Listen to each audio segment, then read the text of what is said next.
Dog Talk Tuesdays. What's up, fellas? We are live. Good to see everybody in here. I see some of y'all in here already.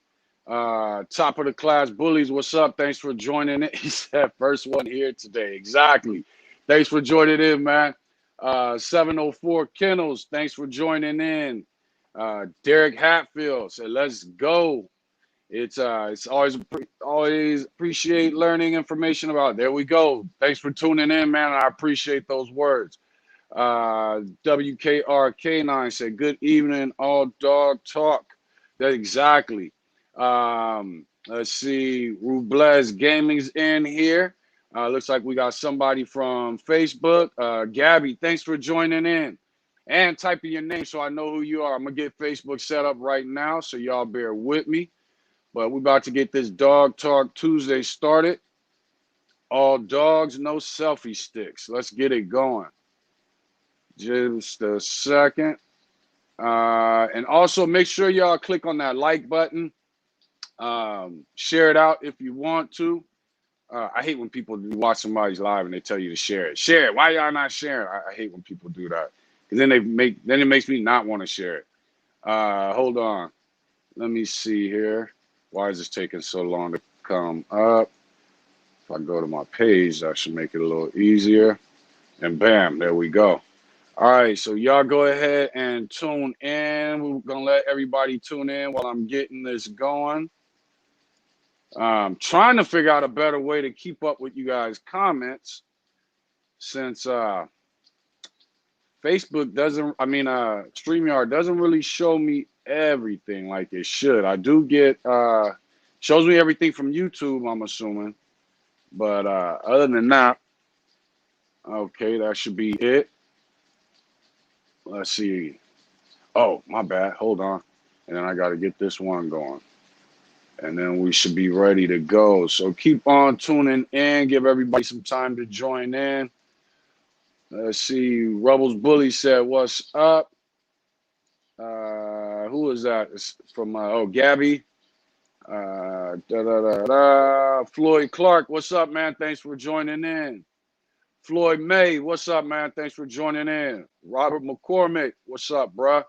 Y'all check out Robert McCormick with KTK Bullies Elite. He's doing big things, especially with advising people on how to handle their marketing and everything.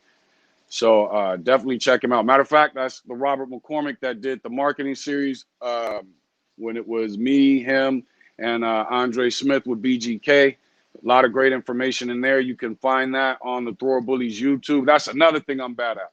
Y'all make sure check out Thrower Bullies YouTube and make sure to subscribe. Also check out Thrower Bullies Instagram and make sure you start following us on there.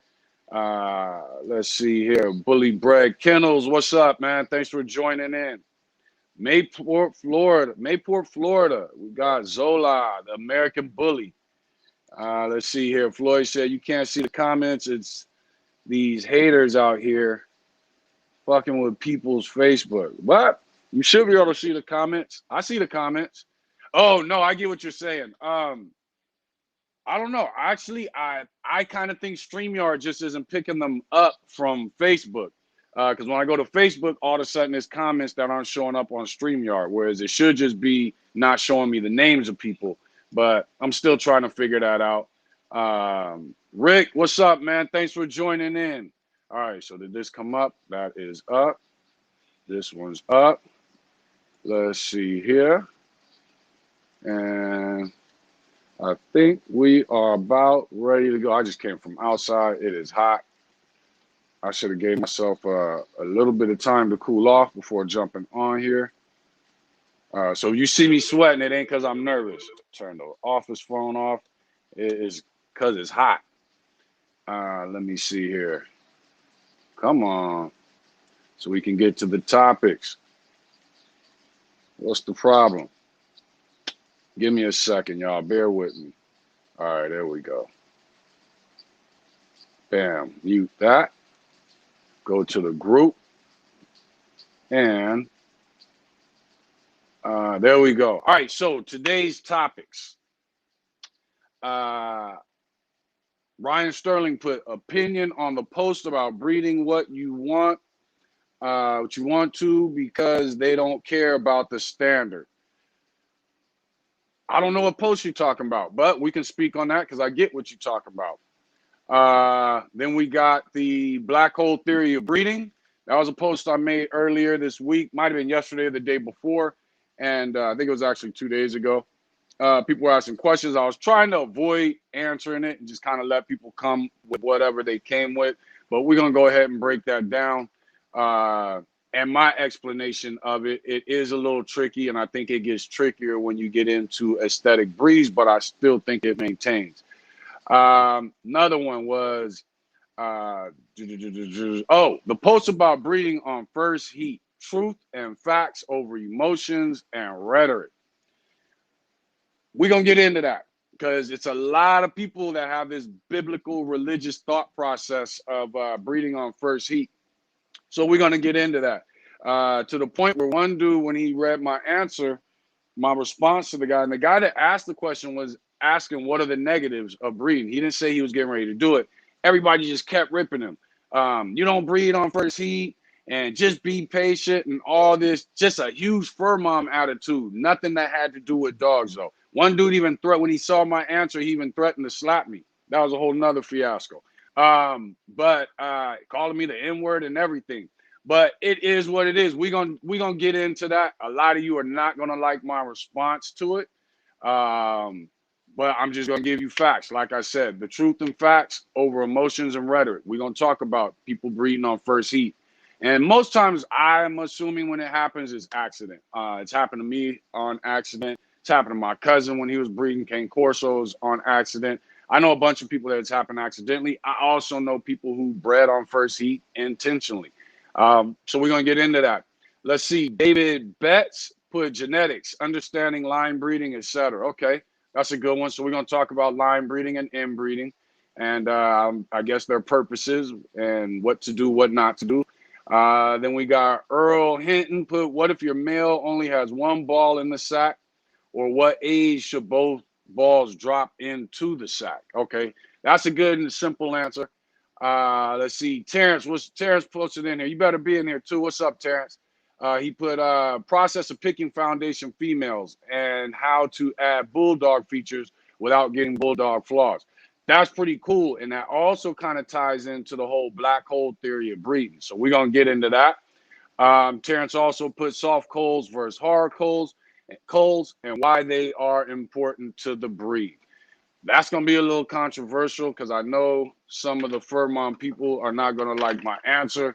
But like I said earlier, all dogs, no selfie sticks. We're going to keep it 100. Let's get it going. I need some music or something to get it going. But let's do it. So let me make sure I didn't miss any comments. Let's see. Stephen LeDuc said, checking in from Maryland. What's up, Stephen? Thanks for joining in. What did he say? To watch the Mr. Miyagi dogs. Much love, man. Thanks. Joe Jackson says, safeguard goat dewormer. I'm hearing 1 milliliter to 4 pounds, 4 to 0.4 milliliters, 5 pounds. Okay. So you asking on how to do safeguard. I'm bad with measurements. Even when I give turmeric powder and things like that, I just pinch. I do what I do based off of what I remember seeing myself do when I was measuring it. When it comes to safeguard goat dewormer, I will tell you right now, if I'm not mistaken, it comes on there. But here's the other thing. There are a lot of dewormers where you don't have to worry about the measurements and stuff like that. It's already done for you. I don't know anything about safeguard. The safeguard I know of is for dogs, and I've never used safeguard. So as far as safeguard goat dewormer, it should be extremely similar to whatever the instructions are on your bottle. What I will say is hold off on that, Joe, and because you're talking about something I don't really know as far as the goat dewormer for safeguard. And I don't want to, and I don't get why Safeguard has their own dog dewormer. So I would say hold off on that. Make sure there should be enough information out there for that with the correct measurements. I would say hold off on that and hit me on Messenger It won't be considered a consultation.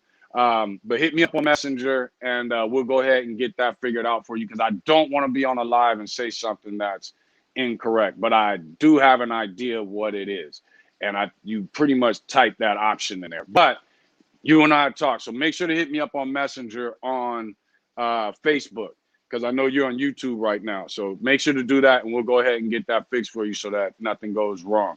But your answer is actually in your question. Robert said, I'll first heat a female if she is a year old. Okay, we're going to get into that.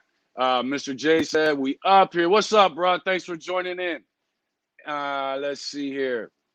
Casper said, does your stud go to the female's house or the female to the stud's house for breeding? The best thing you can do, studs are just like us. We can do it anywhere, anytime. It don't matter what we've been through in life or that day. We ready to go. So studs the same way. Always try to make the female the most comfortable in her surroundings is the best place to do the breeding. So Casper always say, take the stud to the female is the best thing that you can do.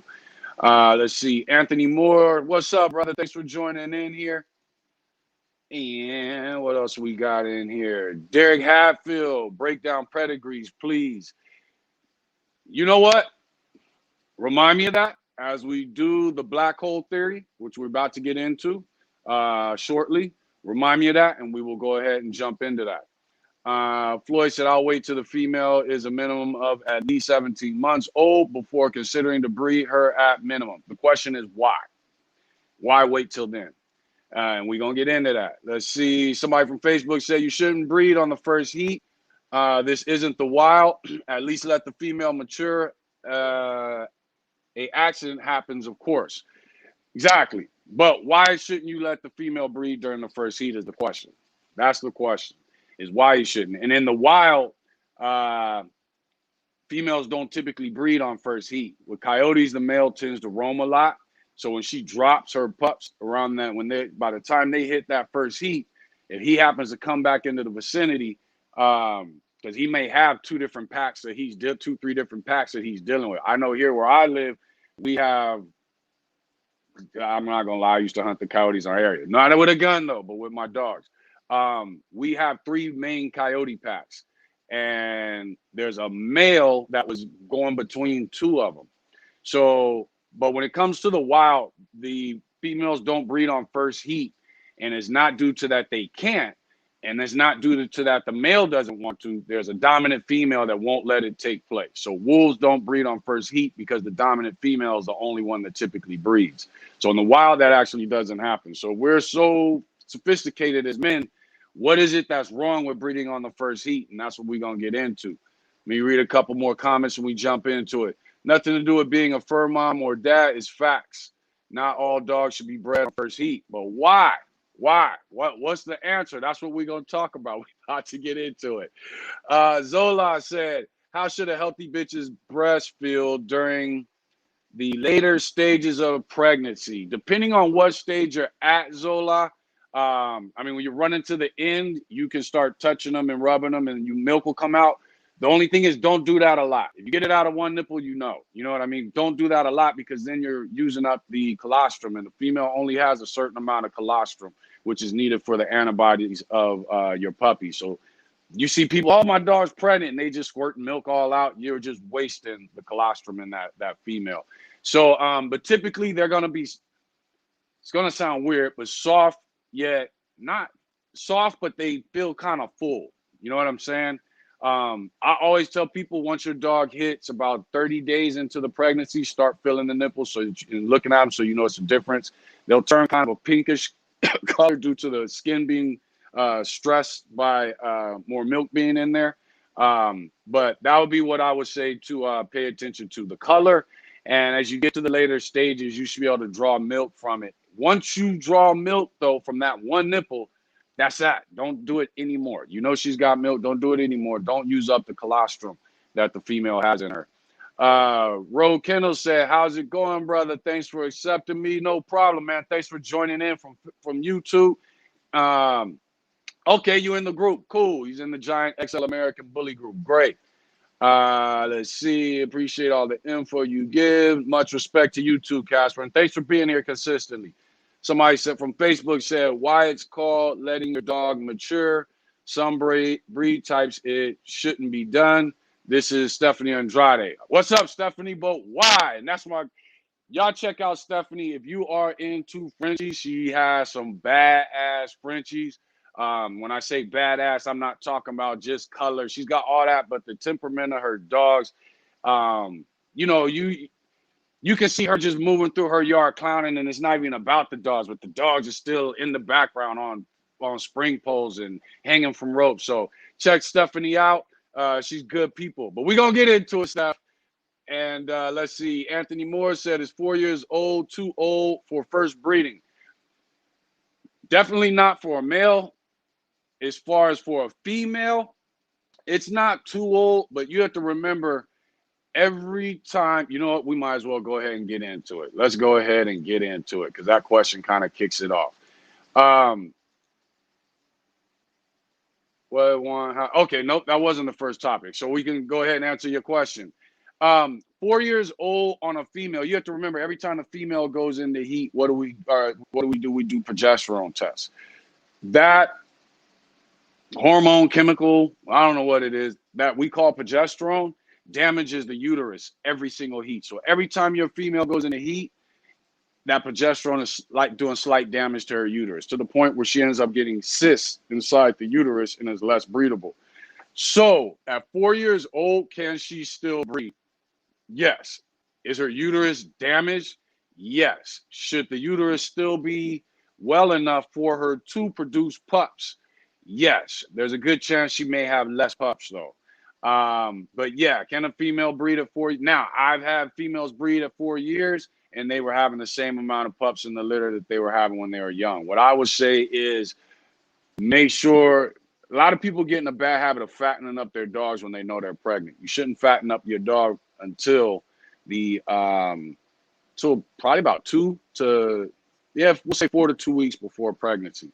But make sure she's in shape, keep her in shape, and she should be good. There shouldn't be that much damage. There's going to be a lot of damage, but it shouldn't be that much damage to the uterus from the progesterone fluids that build up or levels that build up.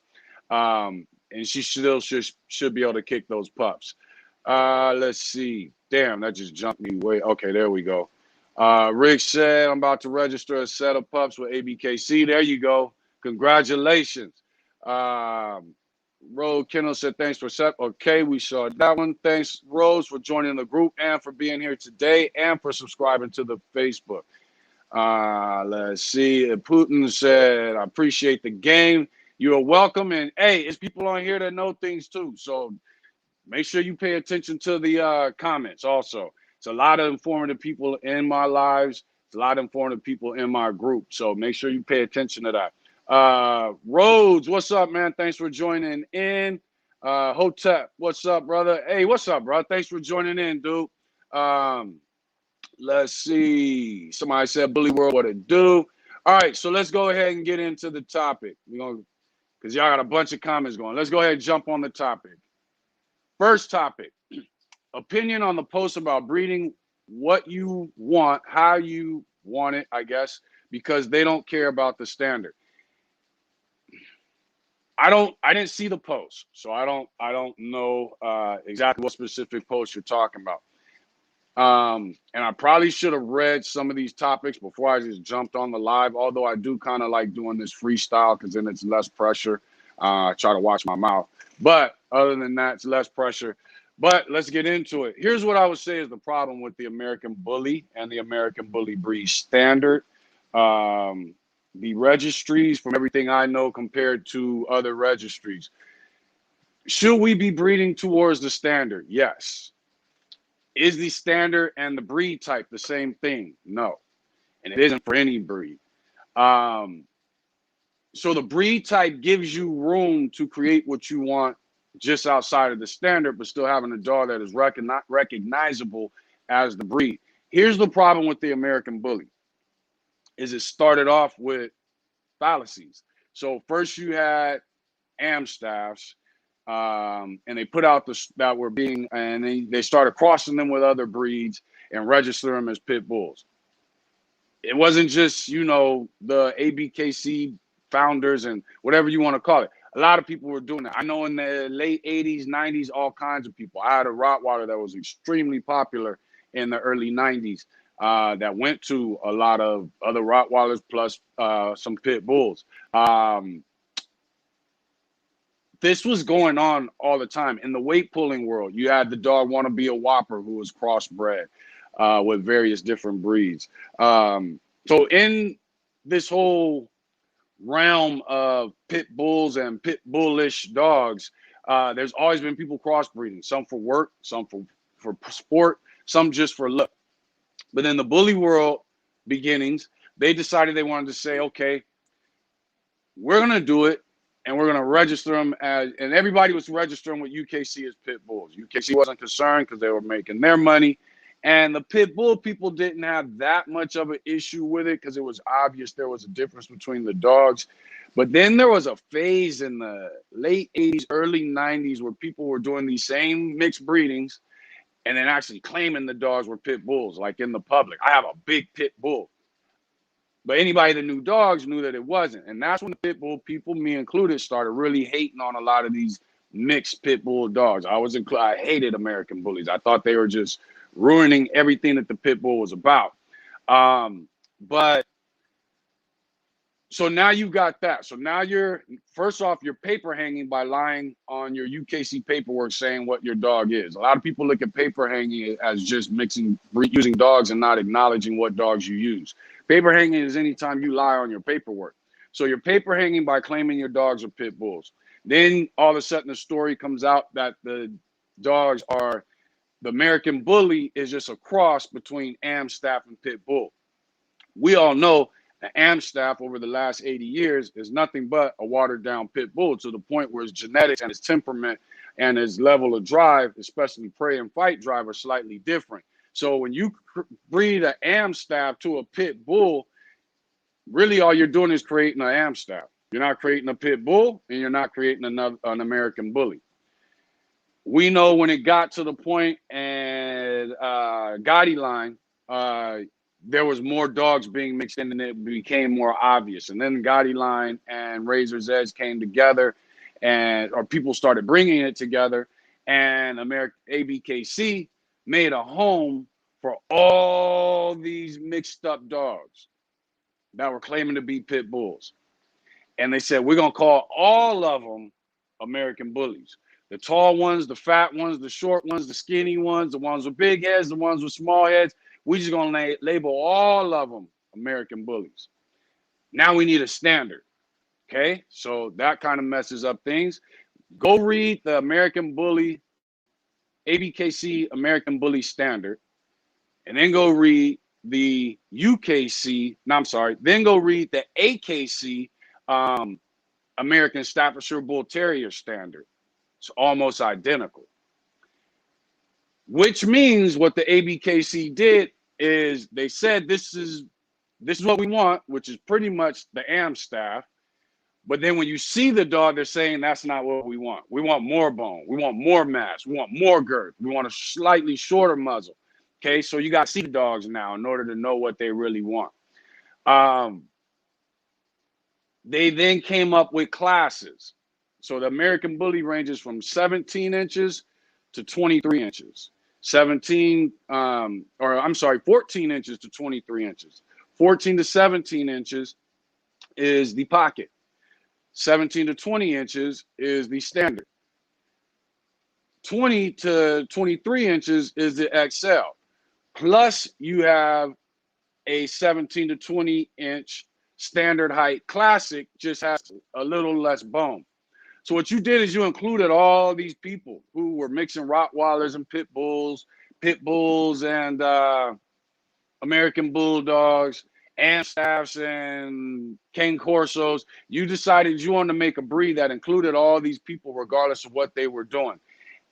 And you didn't want to make it hard for the breeders, to the point where in the ABKC standard, it says, and I don't know if they've corrected it lately, but it said easty-westy was okay as long as it wasn't more than a 45-degree angle. It used to say that the XL was allowed to have a slightly higher rear. What you're doing is you're including everybody so you can make money. There's nothing wrong with there's a problem with the inclusion. There's nothing wrong with trying to make money because I got a registry, I got a business, and I got to be able to register these people's paperwork. At some point, they're going to have to crack down and force breeders to truly breed, because American bully breeders, very few of them have truly been breeding. Temperament, structure, fitting in the class. So what you've done is you've made it easy for people to sit and breed anything, and no matter what height the dog happens to fall in, you just base your class off of that. So you can have a litter of pups, 2 of them is pockets, 3 of them is standards, and 1 of them is an XL, and now you got a litter of pups from the same 2 parents, and they fit in the American bully category. Y'all gonna learn to breed when they do a true separation between the classes. And it's gonna have to be done for this breed to be taken seriously. And when they do that, you're gonna need 2 to 3 inches between each of the classes. And those dogs that fall in between, they won't be able to show. They definitely won't be able to win because you didn't breed what was correct. Right now you can show and you just take your dog to wherever it fits in. Now, when they do that separation, breeders are going to have to truly breed. And that's when you will start getting consistency within this breed. But until they do that, you look at the Schnauzer. You're going to have to sit down and write a standard for the XL that makes sense for the XL. Because the XL can't look like the pocket. Just like the giant Schnauzer cannot look like the miniature Schnauzer. Regardless, there's a difference between them beyond just their height. The temperaments, there's different dogs used to create them, so the temperament is going to be different. A working miniature Schnauzer is more prey-driven. A working giant Schnauzer is more protection-driven. So these are the things that are going to have to be thought about. The ABKC is going to have to sit down, or whoever wants to run it is going to have to sit down and say, we're coming up with a breed type that lets you know it's an American bully regardless of what class it's in. But we're going to come up with a different standard that for each of them that is extremely similar as far as ratios, but is different in temperament. And that's when you'll get consistency. But until they do that, like the question asked, you're going to always have people that don't breed to the standard. Me personally, I'm more focused on the breed type and the temperament that I want in our dogs. Now, our temperament and our breed type is the breed type will fall into within the standard, but that's not my focus right now. My focus is breed type and the temperament that I want that's allowed by the ABKC standard for temperament. Most people look at the ABKC standard for temperament and don't realize how much room it gives you to make a truly good dog with a good mind. People look at it and they think, oh, my dog has to get along with everything, so therefore I'll breed just dumb dogs. That's not what that's not what it's saying. When you read the UKC temperament, it's pretty much the same. The UKC for the American bully doesn't have an issue with dog aggression, and they also want a dog that's able to compete and perform in events against other dogs. So it's all over the place. And then you got 2 different registries, 2 major registries, UKC and ABKC. So you're going to have people with differences. You're going to have people who are breeding, different things. This started off as a do as thou wilt breed. And then they try to get it together, not realizing that we were turning into a do as thou wilt world. So how are you going to tell people what to breed? How are you going to get people to understand what it is you're looking for? When in California, we now allow, I can't use the wrong word. We now allow men who feel that they're women to go to our women's prisons. Well, it just came out today now. Some woman in the women's prison just ended up pregnant. You see what I'm saying? It's a do as thou wilt world. Whether that's good or bad is up to you and your beliefs.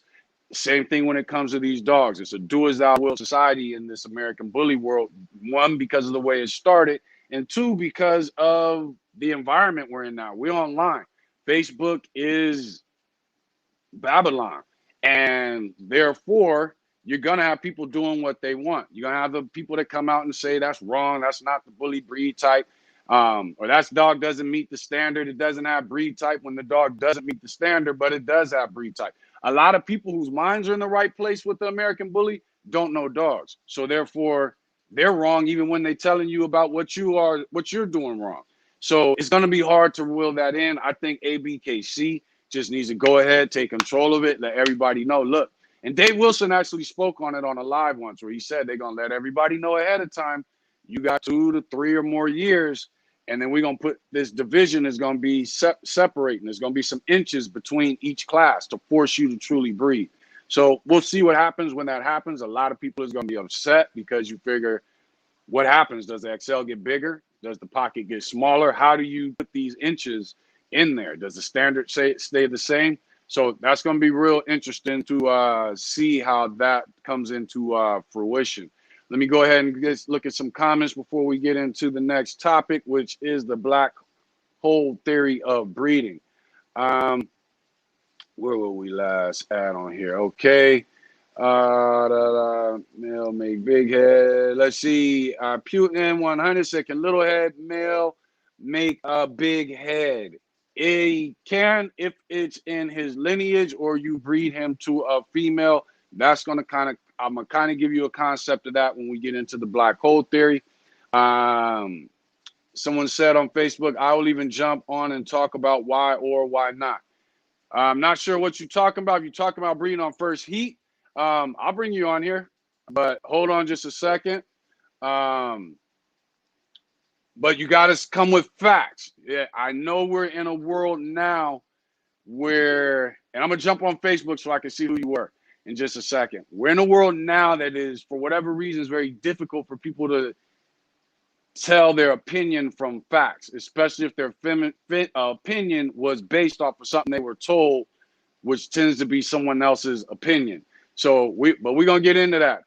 Rob said, yeah, you mean surgical. Not sure what that was. I don't know who called me babe and XOXO. So we find out what that was.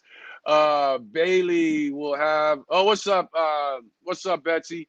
Bailey will have first litter at 3. Yeah, see, that's not a problem. That's not a problem. I think we just have to know that the older the dog gets, the more damage to the uterus takes place because of that chemical we call, or those levels of progesterone. They damage the uterus. Let's see. Zola, the American Bully, said, breeding depends on maturity of bitch. Would you want your little sis having a baby at 14, 21, and 28? We're not the same as dogs. I know as humans, we want to compare ourselves to dogs and make good examples that we're trying to make to prove our point. We're not the same as dogs. Our reproductive system isn't even the same as dogs. As humans, you females go into heat every month. Dogs go into heat twice a year. So we're not the same as dogs, and there's a reason for that. You know, there are animals, and based off of their breedings that breed. Some wild canines only go into heat once a year.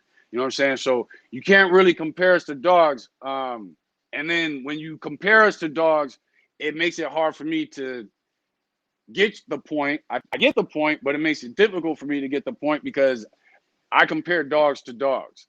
Every now and then, wolves, coyotes. But the human-dog relation is it doesn't really exist. I think it makes us go the wrong direction when it comes to dogs. Betsy said once Bo left, I noticed she wasn't as mature as I would like. But see, you're thinking how I'm thinking. You're thinking of the mental maturity. But people like to talk about the physical maturity, and we're going to get into that. Rob said, y'all turn to the registry for a standard, but the registry will register your puppies if you first heat your female, as long as she is 1 before puppies drop. There you go. Why does the registry do that? Why do these registries do that? And here's another thing with the registries. Back to kind of, we were talking about the breed standard. I've seen, as of recent, within the last 2 weeks, people who are considered show judges, people who are considered show handlers, people who are respected in the American Bullies. And they have dogs that they've done recent breedings with, dogs that are 3 years old and younger, and the community loves their dogs. But the dogs were shit. And when I say shit, I mean it might be a decent dog as far as American Bullies are concerned, but as far as the species we call dog is concerned, the dog is shit. It basically just looks like a bulldog with more muzzle, cropped ears, and a tail. And these are show judges. Respected show judges. These are These are show handlers, people in the community breeding the same dogs that they're the same type of dogs that they're supposed to be against being bred, and looking for more mass. I know of a person who has a dope dog, and for some reason, I mean, this dog fits the American Bully standard perfectly, but because the standard's so versatile, kind of a moving target, and the masses want the new bulldogish version of the American Bully, he's now about to ruin that dog, or she's now about to ruin that dog by taking it to a dog that is, and this is a person that's been winning awards with this dog, but they were a few years ago, and the masses have changed. The standard hasn't, but the masses have, which the standard has allowed. And they're about to do this breeding that's coming up and make the dog more bulldogish. Why? Why make a dog less of a dog, regardless of his breed? But you know, there's dogs that I will not post in our group because they are just a train wreck when it comes to dogs. But American Bully people have fallen in love with them, but it won't be posted in our group. I'm not worried about breed flaws. I have a problem with species flaws, and you know, but we gotta really raise our standards when it comes to these dogs. We have, let's see, Zola said we have to start spaying flawed dogs and pet homing them, and everyone must stay true to it. I agree 100%. Matter of fact, spaying is culling is one of the topics tonight. Rose Kennel said, Ultimate Cash Dog. What's up, brother? Thanks for joining in. He said, do you think someone can recreate the old school look? I think you can. And I think it's still out there a lot. I think the community just wants to get away from it because they lack the respect from it because the community just doesn't know dogs. Think about it. This is the only community that will see a dog that they don't like and say, that's just a pit bull. Who says that's just a pit bull? How do you put the word just in front of pit bull? Why would you, if my dog can whoop your dog's ass, how are you going to diss it? If my dog can outrun your dog, how are you going to diss it? If my dog is going to live longer than your dog, how are you going to diss it? Some of these people at the top of the game is breeding these dogs to get all this recognition, and they're dying in 3 to 6 years. If you breed dogs that die early, you can't tell nobody nothing. I don't care if the dog's growing a turtle shell on its back. You don't have the right to say anything to anybody if you breeding dogs that die early. This summer's been hot as hell.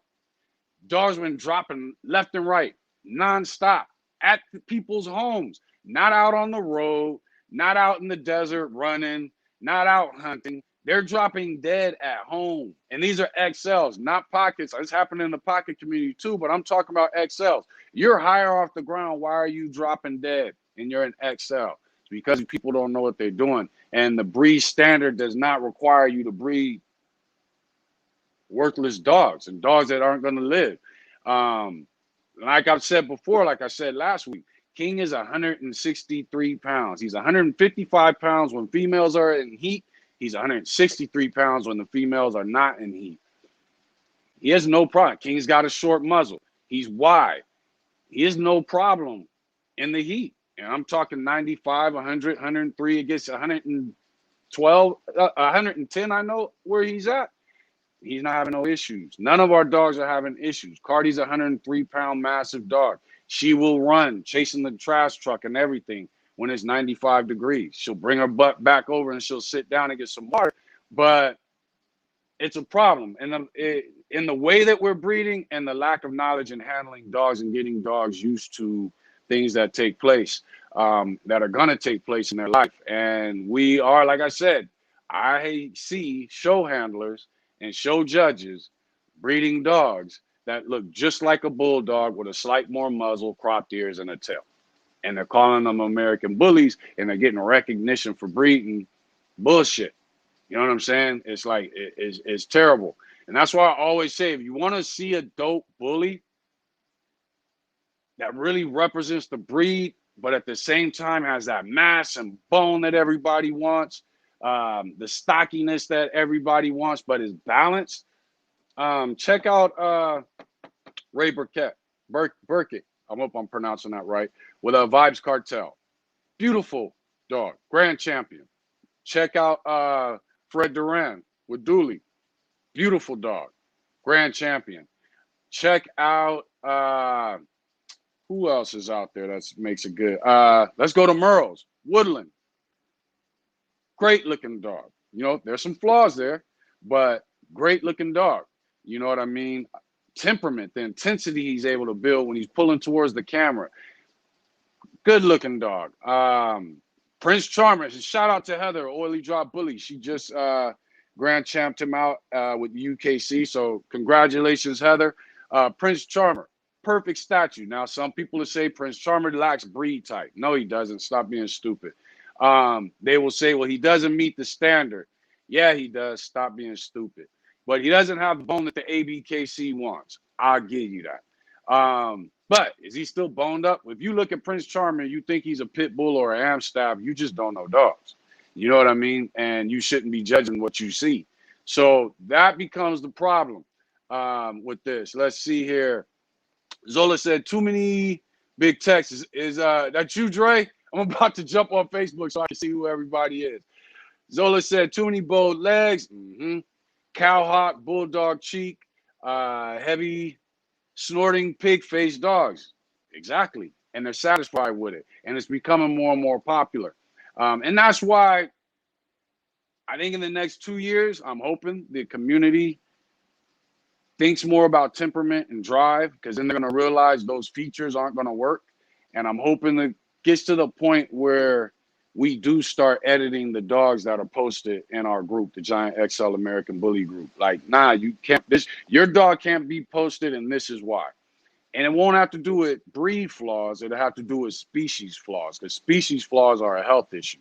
Breed flaws just mean you're not going to win a show. Let's see. Rublers said, what ultimately made you like the American Bully breed? My cousin was breeding cane corsos, plus had a XL American Bully named Bolo. And Bolo was fucking dope. And he used to get into it with my cousin's cane corsos, and they would whoop Bolo's butt every now and then. But after about 3-4 minutes, Bolo would be whooping their butt. He was just a dope, beautiful, blue, muscled up, stocky dog. So I liked Bolo. Then at the time, I was getting ready to get further in. Actually, no, at the time I was getting out of bull lurchers. And I was thinking about creating my own breed. So I had the 4 breeds that I wanted to use picked, just hadn't started it yet. And my cousin and I have had the same dogs, breeding the same dog. I never bred cane corsos though, but there's a lot of times we bred the same dogs, just at different times. And so my cousin started seeing what was going on with the bullies, and he hit me up and was like, let's breed bullies. And I was like, hell no. You know, I like Bolo, but nah, that's not my thing. You know what I mean? And at the time, you gotta understand, I was hunting coyotes and bobcats heavily, and had finished forming a pack that I was using to do it, and I just wasn't thinking about an aesthetic type dog. What made me actually say, yeah, you know what? I hadn't been on Facebook for about 5 years, just because I didn't need it. Everybody that I needed to know is in my phone. So I just kind of fell off of Facebook. So I finally logged back into figured out my password, logged back into Facebook, started joining bully groups, but I wasn't saying anything. And after talking to my cousin, I realized there's a hole here. Kind of like Pac said, peep the weakness in the rap game and sold it. It was the same concept. I was like, there's a hole here. I think these are dogs that can be an extremely great dog and an extremely great breed. And my whole thing when it came to the American Bully world, even to this day, I'll admit, is to take advantage of the weaknesses, and not the weaknesses and hustle this shit for money, but take advantage of the weaknesses and making the best dog that's better than everybody's. And that is our goal. And that's what we're on track to doing. You know, so it was seeing the weaknesses in the bully world and realizing that, you know, this is a new breed and it's perfect I can either create my own breed like I want it, or get involved in the American Bullies and put my stamp on this breed so that when I die, our dogs will still be talked about. And that's my plan. At almost 50 years old, that's my plan. So that's what got me into it, was seeing the weaknesses and knowing that I could take advantage of it, making a better dog. Let's see. Betsy said, do you want the look of a catch or a true catch dog? Do you want the look of a catch dog or a true catch dog? No. The Bullies as our final let me say this. There will be a phase that we hit, and see, I can't give up 2 minutes. Let me say this. Okay. Right now, the reason we had King and the reason we like King is because his height gave us the ability to focus on temperament without falling into the standard class. And so he gave us that room. There's going to be a phase. What we're looking for more is protection. I should say that, Betsy. Like I catch, well, he can't catch nothing no more. He's 15 years old, almost 15 years old. But Floyd, magnificent catch dog. One of the best I could say. His only problem when it comes to boar is he turns it into a fight rather than a catch. And that tends to get other dogs hurt. But other than that, Floyd will hit anything like a missile. There's no bark, no growl. He just, bam, extremely dog aggressive though. But Floyd's built for doing catch work. Floyd can run 5 to 8 miles, jog, run at a high space, 5 to 8 miles. Hear the dogs surrounding a boar or a coyote, whatever it is they got, and then run another mile full speed and then come there and take it on. If it's a boar, he can handle him until we hobble it or until we stick it. And if it's a bobcat, a coyote, even though he just got finished running 5 to 8 miles plus a 1 mile sprint, when he gets there, he still has the ability to fight that animal, kill it on his own. So am I looking for that out of American Bully? No. What I would prefer American Bully. So I wouldn't say that I'm trying to create bullies that can do catch work. We will have bullies that can do catch work, but that won't be the final result. We'll probably end up, we should be shedding off. We'll probably end up having that phase and using those dogs to go into our final phase. But I think we kind of shed off a lot of that though. I think we kind of shed. So I wouldn't use our bullies for catch work. Would I use Cardi Bull for catch work? Yes. Would I use Lady Justice for catch work? Our Kobe daughter? Yes. Who else? You know what? Our Woodland daughter, Kinsey, kind of right now is looking like she might grow into something that could do some catch work. She's only a year old. I'll probably be bringing her here in about a month or two. But she'll definitely be doing some protection work with me. But as far as catch work, I don't know. She's a little boned up though. You know, that takes a lot of stamina because you got to get there. And then when you get there, you got to fight. So that I don't think that's not what we're looking for. Would love to have the same mentality though. Let me see here. Oh, you know what? Hold on, y'all. Let me go to Facebook. I've been leaving the Facebook people out. Aaron, there you go. Said Bolo was badass. Exactly. He was just a dope dog. Wynton Alexander, what's up, man? Thanks for joining in. Let's see here. Texas T Bullies is up in here. What's up, man? Thanks for joining in. Somebody said checking in from Houston. Christopher Andres, thanks for joining in. But that's my cousin, y'all. He was talking about Bolo being a badass dog. He was a badass dog, and he was a bully, XL American Bully. But that was the dog that first got me kind of. And don't get me wrong, I did argue with my cousin. I said dogos. No, actually, I said, let's breed the breed I wanted to create. He said, hell no. Then I said, when I told him the dogs I wanted to use, then I said dogos. He's kind of struggled with that one. Then he said no. So then I looked at the bullies. I was like, okay, let's do American Bulldogs and we could work. And then he was like, no. And so then fine. And this is my little cousin, bossing me around. And then, yeah, and like he just said, King made you say, yeah, that was another thing that made me really confirm it. He got hard-headed. He saw King. He explained King, why he wanted King. and after our conversation, what he would enable us to do. And it made sense to me, but I didn't know the King would be the right dog to do it. And then all of a sudden, that fool just kept growing and growing and growing and getting wider and wider. And I realized my cousin was right, but he's more used to, he came from breeding Cane Corso. So he saw King was the 5th pick in the litter, yet the best dog that breeders ever produced, and bigger than his father. But although his daddy's well-proportioned dog, but they were breeding for size. Aaron saw that he was going to have the size and more, but he was also going to be more wide. And everything he said. So I give Cuzzo props. I'm gonna go ahead and show you that appreciation. Everything he said came into fruition. When it came to King. Let me check the Facebook on my page. And Belinda, what's up, girl? Thanks for joining in. Dion, what's up, man? Thanks for joining in. Dion said vibes is nice. Yeah, I love him. Let's see. Modern Bullies said bullies are the minority of the dog race. They are the minority of the dog race. But here's what's crazy.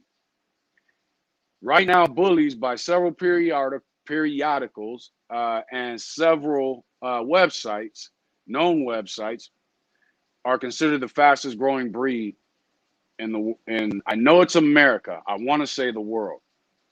Yet, when you take your bully out, what do people say? What is that, a pit bull? So people don't even know these dogs exist. What does that mean? They have become the fastest growing breed because of the number of breeders breeding them. It is a huge influx of new breeders coming into this breed. So when I told you one of the things that made me get into the breed was Bolo, King, but also peeping the weaknesses, that was one of the weaknesses that I saw. Whoever's sitting at the top, 100, possibly even 1,000, when this breed really hits the masses, is going to be in this game till the wheels fall off. You know what I mean? Because like I said, I've never heard of a breed that is the fastest growing breed in the country, but is unknown by the country. That's hasn't even hit the masses. That's because it's a whole bunch of us breeders in here buying dogs. And there's a new influx of breeders coming in here every day. So that's why. We need to start breeding the better dogs and the best dogs now, because it takes a while to get there. But you figure in the next 5 to 10 years, the one American bully is when they see it. And you want to be in that, group, in the top of that group. You should want to be in it. All right. So let's delve into it. The black hole theory of breeding. So the other day I made a post, show the black hole theory of breeding. Black hole theory of breeding is basically a breakdown of your X and Y chromosomes that are used in our breedings. XX, we all or should know, that is your females. XY is your males. If you look at that chart in the black hole theory of breeding post, and hold on, you know what I should have done? Let me see if I can bring it up, and that way you guys can see it. Although I don't know if I can do that. Give me a second, y'all. I want to bring up the chart so you guys can see what I'm talking about. Can I do this? I think I can. Here we go. Now let me find it. And I just saw it a little while ago. Okay, here we go. Oh, you know what? David Betts, thank you. He just posted the chart. That's great. All right, so here we go. Now, let's see if, for some reason, that looks smaller. Let me see if I can show it on the live. Let's see. Share, invite, leave studio, share. Share screen. Don't show these tips. Boom, boom, boom. And how do I, entire screen window, Chrome tab. Is it this one? I think it's this one. Share. Did it do it? Hold on, y'all. Let me see.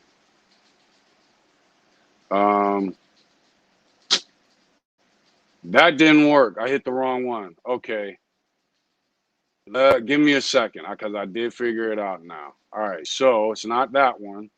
It's not that one. I got too many tabs going right now. So share screen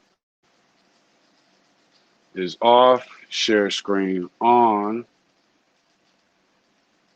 Come on, y'all. We're going to get it right. Hold on. Let's see if I can do this. All right, but how do I know which one is which? Is it this one? Share. Come on, bring it up. Nope, it's not that one. Hold on. All right. You know what? This might take too long. How can I figure out sharing? No, is StreamYard. Well, it's saying it's sharing it, but it's not showing it. Does that move? Nope. How can I do this? All right. If you go to the poll tagged in the group, that's at the pin to the top of the group, there is, and let me take this off of here. If you go to the poll, there is a, you scroll down, look at David Bett's comment, and that's the chart. So that the black hole theory. And what the black hole theory is basically explaining is when it comes to breeding, we run ourselves into, there are dogs that fit in a black hole where none of their genetics show up in future breedings, or very little of it that shows up. So therefore, you want to put the dogs that you're breeding in the right place, those dogs that you like the most in your breedings, in the right places of the pedigree, to make the dogs that you're trying to create. This is more for working breeds and for people trying to create bloodlines. But traits are traits, whether they're working traits or whether they're size of bone traits. Traits are traits. So when it comes to the black hole theory of breeding, like I said, dogs are made up of a genotype and phenotype in both mind and body. Mind being the temperament, body being the dog structure, and of course color. Phenotypes are things that we see and we learn to see. Genotypes are things that we can't see. You need a microscope. You can't see them with your eye. So the average person jumps into the bully game. So when I say things that you see and learn to see, the average person that jumps into the bully game has to learn to see stiff stifles, has to learn to see weak pasterns, high rears, whatever else it is.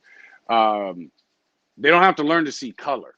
When it comes to the mind of the dog, the average person most of the bully world has no idea of the phenotypes of temperament, the drives that make up the temperament, the thresholds that make up the drives. And you can't see thresholds, you know what I mean? You can experience them, but drives you can actually see. So we have to learn to, and I've had debates about that, whether you can actually see the thresholds. I personally feel threshold is a genotype and not a phenotype. I feel that drive is a phenotype and the overall temperament is a phenotype. So I've had many debates over the years about that. But so that's how that goes. So females are XX chromosome and males are XY chromosome. The X chromosome carries a lot of, what would you call it, genetic information. The Y chromosome carries less genetic information, plus the ability to turn that egg into a male. So males are constantly giving off X chromosomes that make females, or they're giving off Y chromosomes that make males. But the Y chromosome carries way less genetic information than the X chromosome does. So when it comes to this, as you breed males to produce males, you're losing genetic information because there's a whole line of Y chromosomes. When you're breeding females to create males, you're bringing in a bunch of genetic information. When you're creating females to make females, you're getting a bunch of genetic information. The thing is that all that genetic information that you're getting, I know for some of y'all this is going to be kind of over your head, and I'm not scientific, so we won't get that far into it, but I'm just trying to make that black hole theory a little more understandable. As you breed these, so female is XX. X's have a bunch of genetic information. So therefore, you're getting a bunch of good and bad genetic information, which is why you've got to selectively breed those females so that you get the pups that have a bunch of good information and not the pups that have a bunch of good and have a bunch of bad information. When it comes to your males are losing information. So therefore, they're concentrating things. So you want males. So some of your males are going to lose good information. Some of your males are going to lose bad information, meaning the information that you don't want. And some of your males are going to lose good and bad information and give you a little bit of both with the X for that Y chromosome, and then add that to the X chromosome from the female that has a whole bunch of information. So the more you're producing males, the more you're concentrating the genetics. Because of that, when you take, a lot of people look at the black hole theory, the chart, and they look at it backwards. You accidentally look at it because we read left to right. So you look at it left to right, and it doesn't make sense because you're looking at a dog that is already created. You're thinking of a dog that has already been created. When you're looking at the black hole theory, you want to start and go right to left, thinking about a dog that has not been created, that you plan on creating. And that's the best way I can explain it. What is letting you know is, as you get into more and more, as you take the male pup in front of you, if we're going to do it backwards, you take the male pup in front of you and you just start looking at at the males that were used to create him, father, grandfather, great grandfather.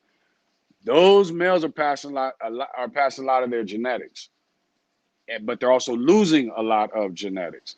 So you have to breed correctly so that the genetics that they lose makes it into this male that you're looking at.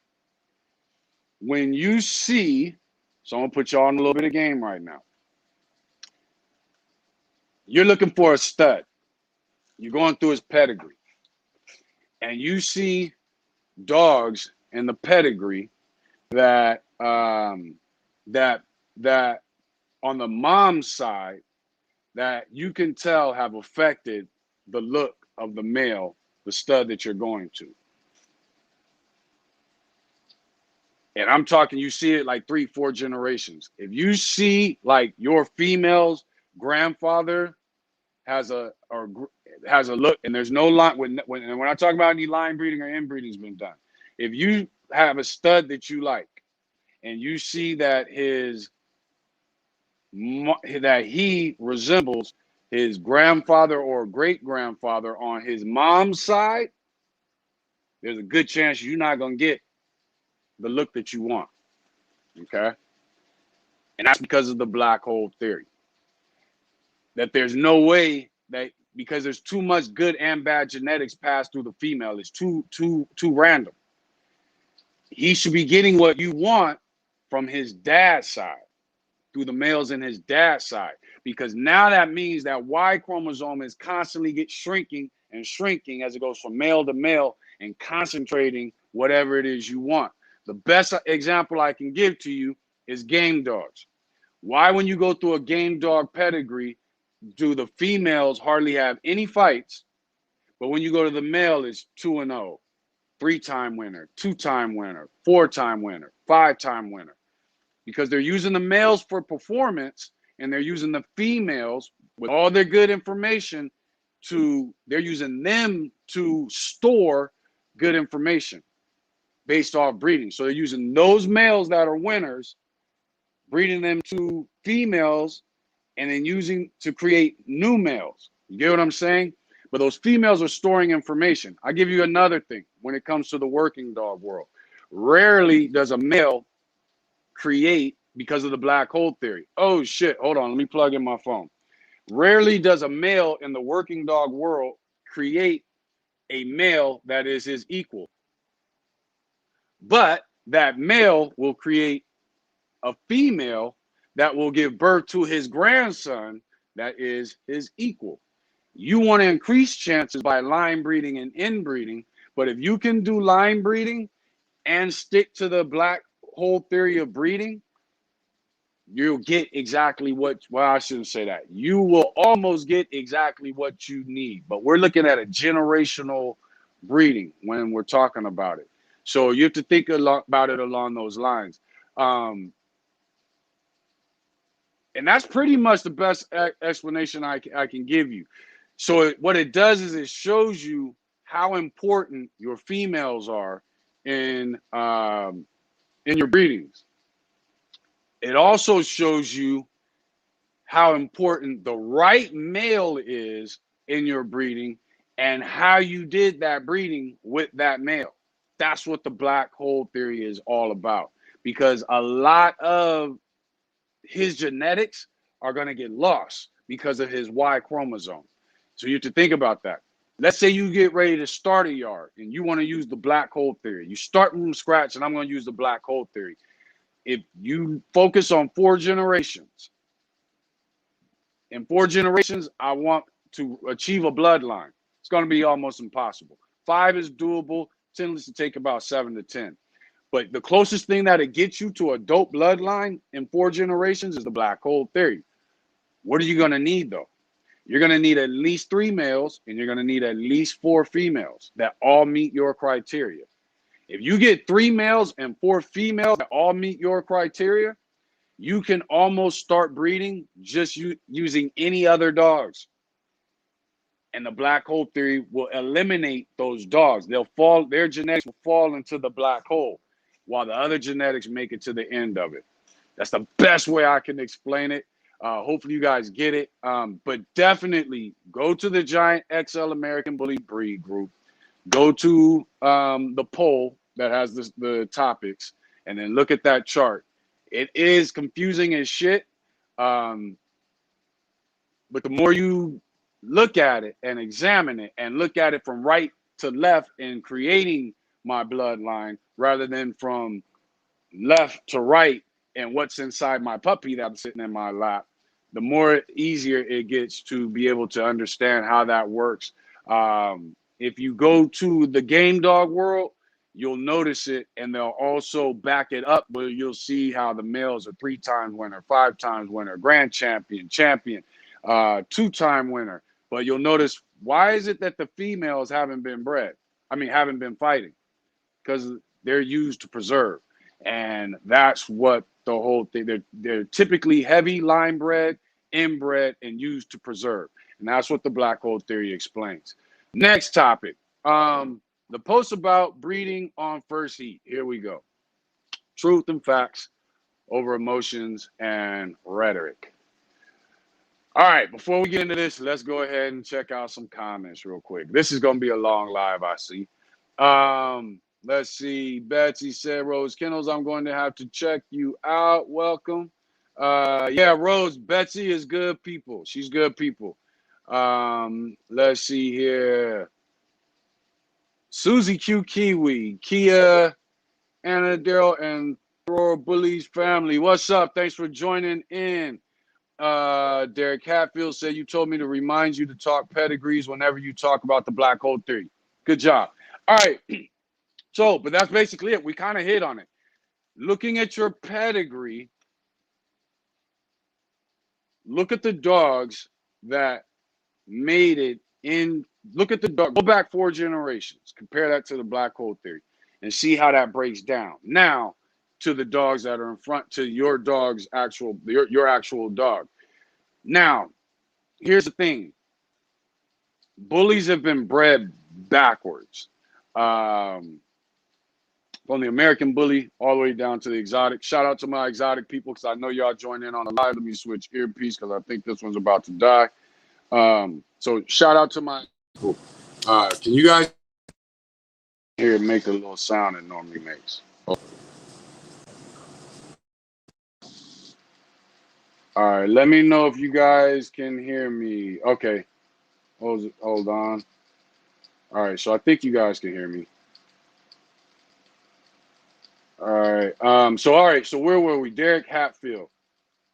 Um, let me see something real quick. Yeah.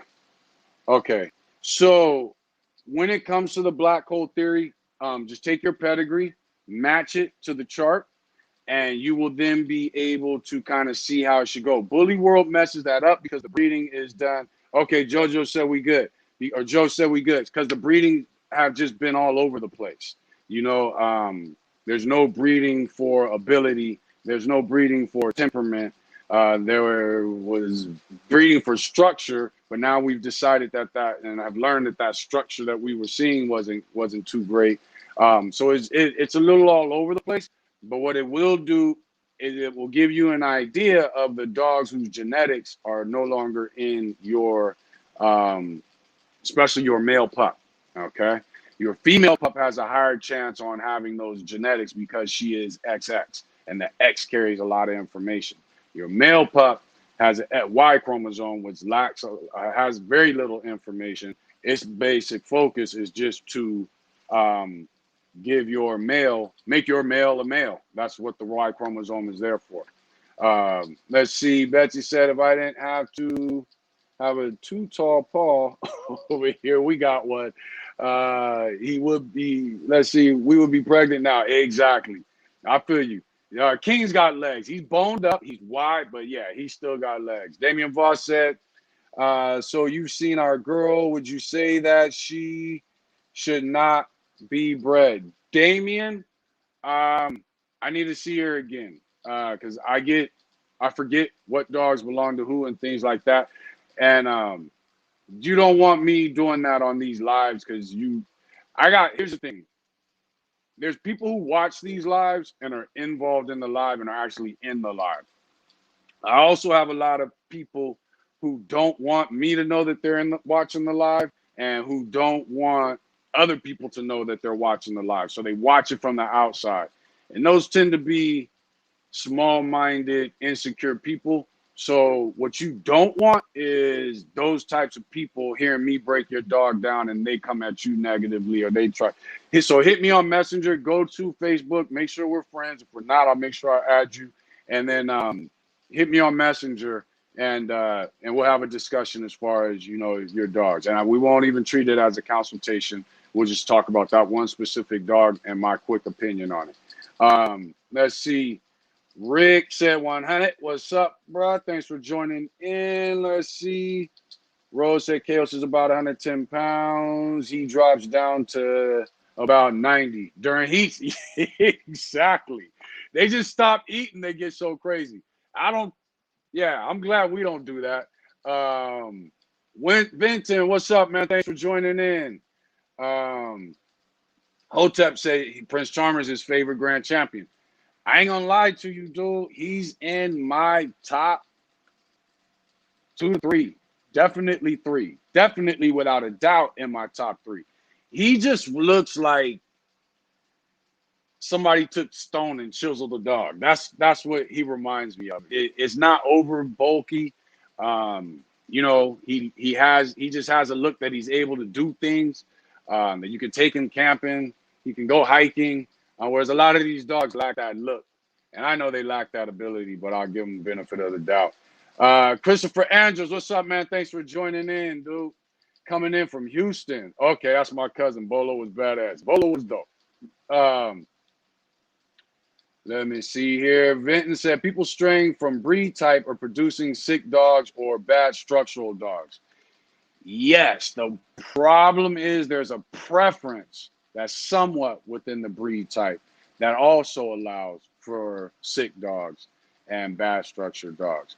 But I do agree there are people who are taking breed type to a more exaggerated, extreme level, and they're just breeding trash. And their excuse is, oh, well, you can use it as, what do they call it, sauce, or they add mass to your program.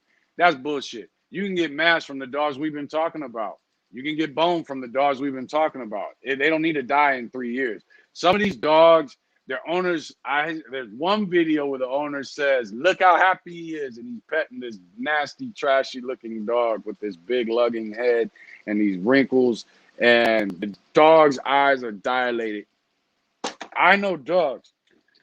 So he's panting, not because he's happy, but because he's stressed.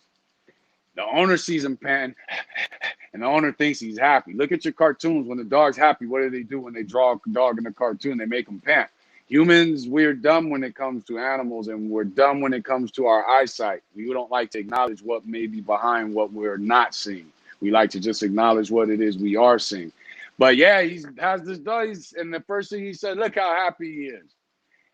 And I know he may treat his dog well. The problem is you didn't breed it well. So the dog's not happy. It's panting because it's stress. Life is hard for it.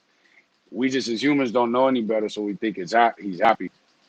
Yep, King made me say yes. And let's see. Peace might think I'm crazy, but Lincoln's temperament is to die for. If I've learned anything, he is the kind of pup I want back in myself or my family. See, that's my thing. I don't want a dog that, I want a dog that gets along with people, that gets along with other dogs. Now, I'm cool with dogs that don't get along with other dogs. Sadie isn't what I would call dog friendly. Can I take her to PetSmart? Yeah. Can I take her to the vet, places where dogs are? Yeah. If your dog is barking and growling at Sadie, she'll just sit there and look at him. If your dog comes within her reach, she's going to snatch his shit. That's just her. You know what I mean? And I'm not going to lie, I love that about her. But we also want to take that down, and we accomplish that with King. There's not a single pup in the litter that has that mentality. But they all have the mentality that they are not going to back down from a challenge or a fight. So, and that's what we want in our dogs, because if your dog backs down in a challenge, or a dog is trying to dominate it or threaten it, your dog will back down to someone who breaks into your home, especially if they have no fear of your dog. So you want you want your dog to have a little stay in his blood and in his genetics when shit comes down, rubber meets the road. Let's see here. Let me get back over to, hold on real quick. Let's see what Josh said. What's up, Daryl? When you add to your kibble, do you still give the amount based on the size of the dog, or is it less because of the additions? Less because of the additions, but don't get so caught into measuring. Measure your kibble. Measure your additions by kind of approximate. You get what I'm saying? What you're adding has way more nutrients for your dog than the kibble does. So let's say I'm gonna add this much additions. So I'm gonna take out, no, okay, hold on. Let's say I'm gonna add this much worth of additions. This is why I hate measuring. I just do things by approximate, and I'll explain why in a second. But let's say I'm gonna add this much additions. Then I'm gonna take out that much kibble.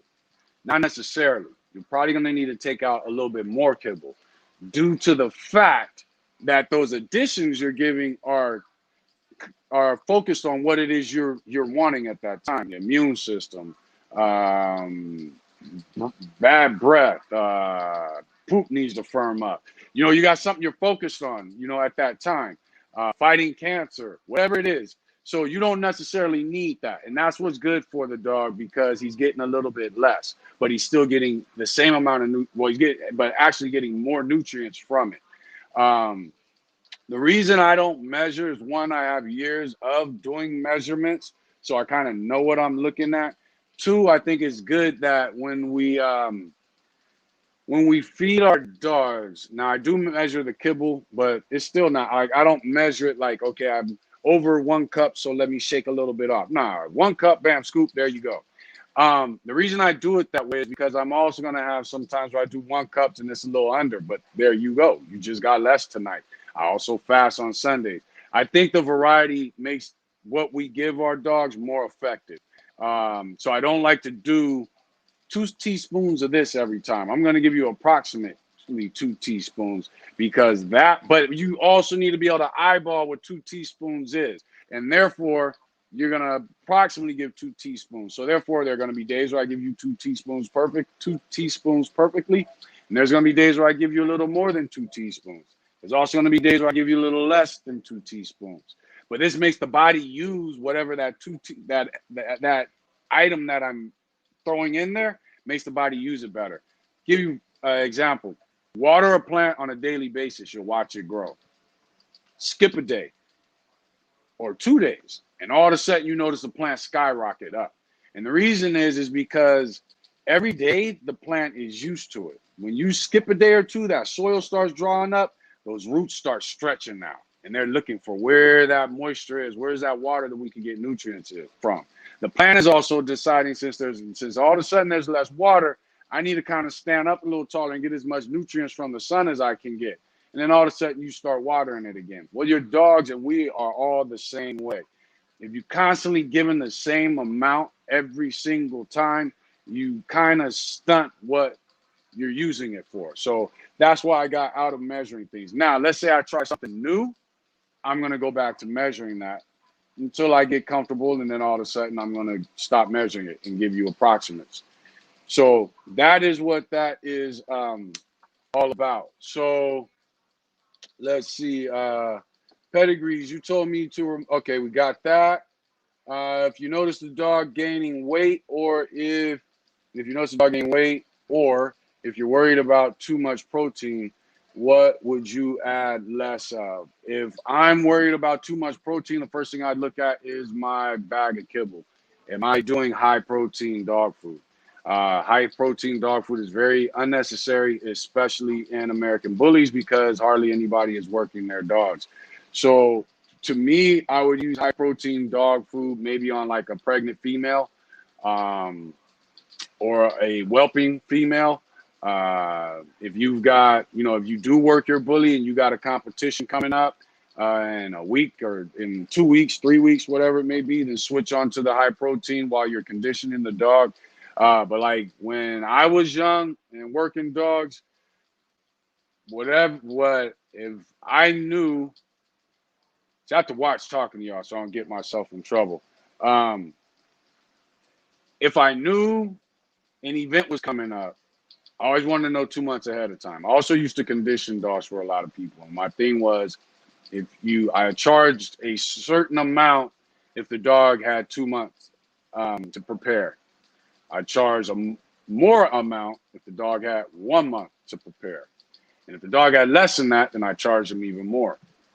So, but the reason is because if you've got a long period, I'm going to give you a time to build up, plateau, and then die down, and then bam, you compete. So when we got to the build up phase, I would always tell them, I'd always tell them, feed pedigree. Whatever it is you're feeding, feed pedigree. Take your dog off. If they had their dog on regular high protein food, I would tell them take it off of it until we were 2 months away, until we were in the 2 month period where I was going to take over conditioning the dog. Once we got into that 2 month period, now it's time for my regimen. I would tell them 2 weeks before, start gradually using this high protein dog food. Then now all of a sudden the dog jumps into the regimen, and then we hit the plateau, the dog performs, the performance is over, and then they're back on to whatever their regular food was. So pay attention to your dog food and make sure there's not a high protein dog food. That's one thing. The other thing, if you notice your dog is when it comes to your dog food, follow the instructions on the bag, because that applies to all dogs. Then you're going to check on your dog. Your dog wants to should have a slight tuck. When you walk up to your dog and you look at it, you shouldn't be able to see its rib cage. Maybe the last rib, but that doesn't even necessarily need to be. You definitely shouldn't see two if you're not working or conditioning. I'm not going to say conditioning, but if you're not exercising the dog on an average basis, you should. If the dog is just getting general healthy exercise, you should be able to see a tuck. You should be able to walk up to your dog, not see its ribs, but lightly touch your dog and feel its ribs. If you can do that, then your dog is at a healthy weight, a good weight, we'll say that. And if you're starting, and as long as you keep your dog at that, and I would say check every 2 weeks. As long as you keep your dog at that, then you're fine. If you're going to your dog and you got to push a little bit, you got to poke a little bit to fill a rib, then he probably doesn't need to cut down on protein. Probably just needs to cut down on fats. So pay attention to what fats he's getting. If he's getting this and you're just feeding nothing but regular kibble, then you need to come down on it. Some dogs have a lower metabolism than others, and even though they're the same breed. So you just need to cut down on his amount. If you're not getting, if you need more size, then or more, then just increase his fat intake. I wouldn't increase protein intake. Fat is extremely bad for humans. Dogs utilize fat in a great way. So we just can't keep the dog a fat dog, but a healthy dog utilizes fat way better than a healthy human utilizes fat. Let's see, Rant instead. True that, but a lot of the newbies suffer from kennel blindness, very much so. So do a lot of these so-called OGs. Matter of fact, most of the so-called OGs suffer from kennel blindness. That's just a part of this breed, is kennel blindness. So that is just, that's unfortunate with it, but it's the truth. Not all, but some. That's why I said, how's it going, dog, man? What's up, man? Thanks for joining in. Bully Bread Kendall said, I believe that because my female looks like her grandfather clone. So you talking about the black hole theory. Exactly. Derek Hatfield said, thanks, bro. Learning a lot from your information. Man, I hope so. That's really all this is about. Let's see. Travis said, thank you, Joe, for your valuable information, and you are appreciated for taking your time to give out your expertise. Man, you know what? I appreciate that. But I'm not gonna lie, I have fun doing these lives. I have fun talking to y'all. I have fun with the engagement. I'm trying to figure out a way to get better engagement while staying on StreamYard and bring people in. What I'm thinking about, probably do it next week, is just bringing people on the live through StreamYard, and each person get like 5 to 10 minutes. You know what I'm saying? I just got to figure it out. Let's see here. Yes, sir. What time are we at? 7:29. Well, we got to get through the topics. Let me run through these topics. Actually, I'm going to finish you guys' comments on here, and then we're going to run through the topics. Let's see. Okay, so you guys can hear me. Friendly, but know about when to switch on and off. Exactly. They got to know. What in your table on breeding a bitch back to back? What is your take on breeding a bitch back to back? That's the best thing you can do. And I keep worrying about these earplugs when I can just use this. I think the best thing you can do is breed a bitch back to back. Females are not designed to breed. Hold on real quick. Let's see. If I do that, then I got to unplug it. All right. Make sure to let me know if all of a sudden you can't hear me, and then I'll just plug this in. But by then, this should be charging up, and we'll run through it. I should have charged my phone up way better than I did. Best thing you can do is breed a female back to back. Gets her breedings over with, because if you know what you're doing, then you shouldn't be breeding her back to back for 5 years. You should be able to do back to back for about 3 to 4 breedings, and then be done with her and let her live her life having a good time without dealing with puppies.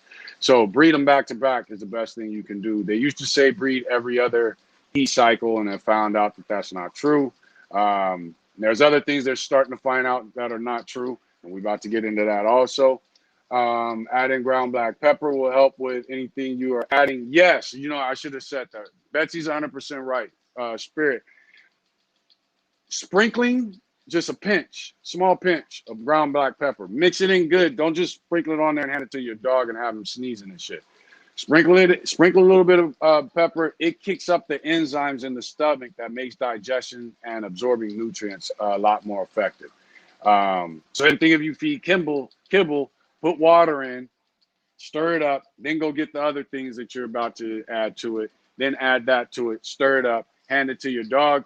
And what you will, in the water, makes the kibble a little bit more digestible. Who's your top 5 American bullies? Dooley, Vibes Cartel, Prince Charmer,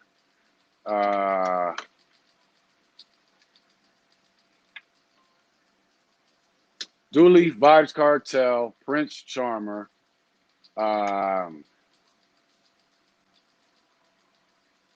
I don't know. 5. I got to come up with 2 more. We'll throw King of Diamonds in there. And who else would I say? One more. And this doesn't mean I would use these dogs, every dog that I name. But as far as my favorites, and I love King because I know King and I see what he does and what he's able to produce. Who's another one? See, now I can think of more, and that one I was trying to come up with just became like another 3 or 4. So I'm gonna walk away, but I'm gonna say those 4. Throwing King out because he belongs to me, just to make it fair. I'm gonna say my top 3: Dooley, Vibes Cartel, Prince Charmer. Those would be my top 3. Let's see. Floyd said the dog herbalist. Rashad said, "Good luck, fam. I'm getting my first bully in a few weeks, just soaking up all this knowledge." Hey, and there's a lot more people out there. Unfortunately, the XL community does not have a lot of people that talk dogs. You got people that can talk show ring, people that can talk, genetics, but they can't really talk dogs. But there's a few out there that can. So I would say just pay attention. And when you see, here's another thing. You will get more information from, oh my gosh, they're going to be mad. You'll get more information from lives in the exotic world than you will from lives in the bully world. I said it. It is what it is, but it's the truth. They're a different breed, but because they're beginning and we're beginning, there's a lot of information in the exotic world that you can really learn from their lives that you won't find in the bully world. So join you some exotic groups and and try to understand what they're saying and how to apply it in the bully world. You see, the exotic world is more like a family. So when they get new breeders, they're trying to get everybody on the same page. They haven't hit that phase where all of a sudden people start bashing and falling apart. They're still like a family. So they're putting out information to help. June Williams, Christopher Hodges, they're trying to help their community. The bully world is now onto the phase that the exotic world hasn't reached yet, which is where now we don't like each other because I saw your dog and I didn't like your dog, so therefore I don't like you. See, so we're in that competitive stage right now, to where it's not even just competitiveness; it's just full of a bunch of hate. So most people say they don't go live because here's the trick in the bully game: I got a litter coming, I'm gonna go live, and I'm gonna start going live because I think we need to do better in this community. All of a sudden, the litter's sold and they disappear. That's the bully game when it comes to live. So what you'll notice is that people will go live and they'll have about 5 to 10 topics they can touch on, and all of a sudden they disappear. And that's why one of the things that I wanted to do to set our group apart, I didn't do it initially for the community. I did it for my group. So if you remember in the beginning, all our lives were strictly in the group. Then we opened it up to YouTube, and then people kept saying that I just need to make it more seeable for everybody. And so we started going ahead and doing it everywhere. But in the beginning, the lives were strictly for Giant XL American Bully Group. But there's a lot. But one of the things I wanted to do to set my lives apart and that I learned to do was, because I've been doing this for so long, let's just talk dogs. I'll throw up a topic. Now, my bad habit is I'll throw up 1 to 2 topics when I need to just stick up throwing 1. Sometimes, I think today I even threw up 3. But I need to just stick to 1 so I can make these lives shorter and focus more on you guys' topics that you bring up. But there's not too many people that can just there's not too many people in this breed that can just let random topics pop up and be able to speak on those topics. And there's not too many people that can let random topics pop up and be willing to tell you, I don't know shit about what you just said. So I have no problem with what I don't know, and I don't feel I need to keep secret what I do know. So therefore, that's why it's structured the way it is. But thank you, and thank you for tuning in. And there are other lives out there. There are very little in the bully community, but there are other lives out there. The other reason I can, okay, Joel, he's got a good live. I want to say I forget the days he goes live, but he's got a pretty good lives where he's got some decent topics. He's the owner of, oh, okay, there you go. That would be my fifth one. Actually, now I can do six. Shamrock and Joel own Shots Fired. So there. Now instead of giving you five, I gave you six. American Bullies out of my top. So, but Joel is the owner of Grand Champion Shots Fired. Beautiful dog. Joel really knows his shit. But check him out. But yeah, I would say a lot of these cats, and I watch them, some of them try to imitate my lives where they bring on for the topics and they run into a brick wall because somebody messes around and asks them something that they have no idea about, or they talk in circles, and which I can ramble, but I'm at least on topic. They'll talk in circles to avoid running into the brick wall, and it becomes recognizable. So check out the Exotic World. They do have some informative lives in their community, and they're a community that sticks together, and they don't mind us bully breeders. A lot of them know who I am. Some of them are here on these lives. They don't mind us bully breeders. Devontae is another one who started the Clean Exotic movement. Owner of Al Capone, a couple others. Devontae, when he gets to talking information, he's got good information. So just check out the Exotic World in their lives. Sometimes they're here on my lives. Sometimes I join in on their lives. They know that I'm a Robert McCormick, who rarely goes live. He's another one. He's in here on this live today. Another exotic breeder. Great information, great knowledge that he has. On nutrition. Robert just knows it. Genetics, he knows it. But the funny thing is, you hear me saying exotic people. I will say Terrell Quincy, another knowledgeable person with TBKC. He's another knowledgeable person that goes live. So there's people out there. Unfortunately, in the XL world, there are very few, and the ones that do go live tend to only go live because they got some breedings and stuff they're planning on promoting. They want to make it seem like they love the community, and as soon as all those pups are sold, they don't do no more damn lives. Fuck them.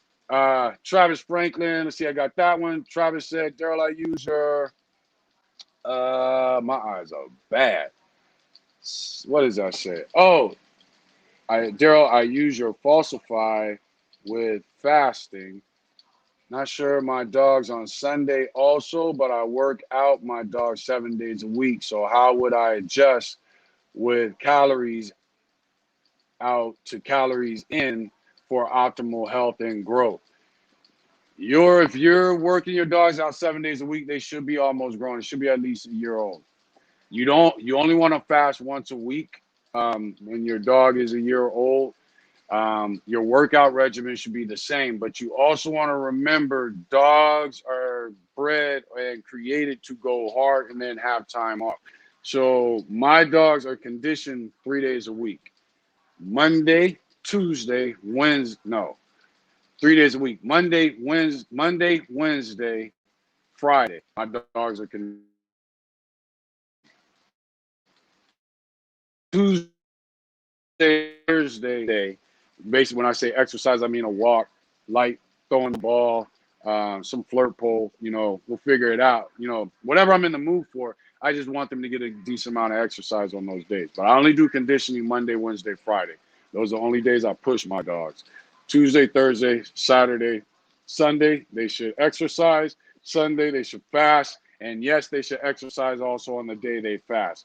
Don't worry about intake of calorie or outgoing calorie unless you see physical changes that you're not liking. So close your eyes to your dog's body and open them up to your dog's body every 2 weeks. That's when you want to do your analyzing, every 2 weeks. Because sometimes you'll see things, but it fixes itself. Sometimes you don't see things, and then all of a sudden 2 weeks later, you do see it. And so you make a change, whereas if you would have waited 2 weeks, you would have seen the change you're looking for. So I tend to say every 2 weeks is when you want to analyze your dog's body, what changes you want to make for the next 2 weeks, and you go from there. Make your adjustments based off a 2 week period. Dale, were you into the American Pit Bull Terrier Also in the late 80s, 90s, before the American Bully was produced, yes. Floyd is 3/4 Old Family Red Nose, 1/4 Pit Bull from a line of Norrod, 3/4 Old Family Red Nose, 1/4 Boxer, which was an accident that took place from a line of Norrod Pit Bulls Norrod Old Family Red Nose that I was involved with that would have been about the mid 90s. So yes, I was into Pit Bulls back then, Rottweilers, slowly getting into band dogs, but then got more into hunting. So then I got into terriers, beagles. I've been all over the place when it comes to dogs. Bull lurchers. I've been all over the place when it comes to dogs, especially when it comes to the working breeds. CQ said, good on you sharing. That's what it's all about, sharing your knowledge of a breed we've been into for decades or years. Thank you, and I appreciate your appreciation. But like I said, there's nothing I have to lose by having these discussions. The only time I hold back or actually keep a secret is when it has to do with our planned breedings and why we are doing our breedings. But my cousin will tell you every now and then I slip up and I do tell why we're doing the breeding. I just don't say what the actual breeding is. But because the bully community is so far behind in temperament, we can kind of get away with, discussing breedings and why, and without worrying about somebody copying what we're doing and getting what we got. Because even what we got won't show into fruition until we still got to lock that in, so that can be bred to other breeds and still push it. Christopher said, ADT, why does all the XL Grand Champions look different from each other? That's funny. And what's also funny is when you go to the UKC Grand Champions, they don't look as different. So why is there such variation between the ABKC Grand Champions? And that's because preferences have changed. Although the standard they claim has stayed the same, preferences change. The judges are less educated, and the judges are less loyal to the dogs than they are the people. From what I understand about these some of the ABKC judges in the past, is that the judge were more loyal to cliques. People going out for drinks with people, and all of a sudden the person champs out with the person with the judge they were drinking with the night before. ABKC, from what I understand, is cleaning that up. They are going to have to, though, get focused. I think the last picks for Grand Champion, the ABKC, were great picks. But there's some in there that are just like brute stock males. I know even people have showed me where certain handlers were popular in show rings, and therefore dogs were winning just because of who was handling them. So they do need, and I look at it like this.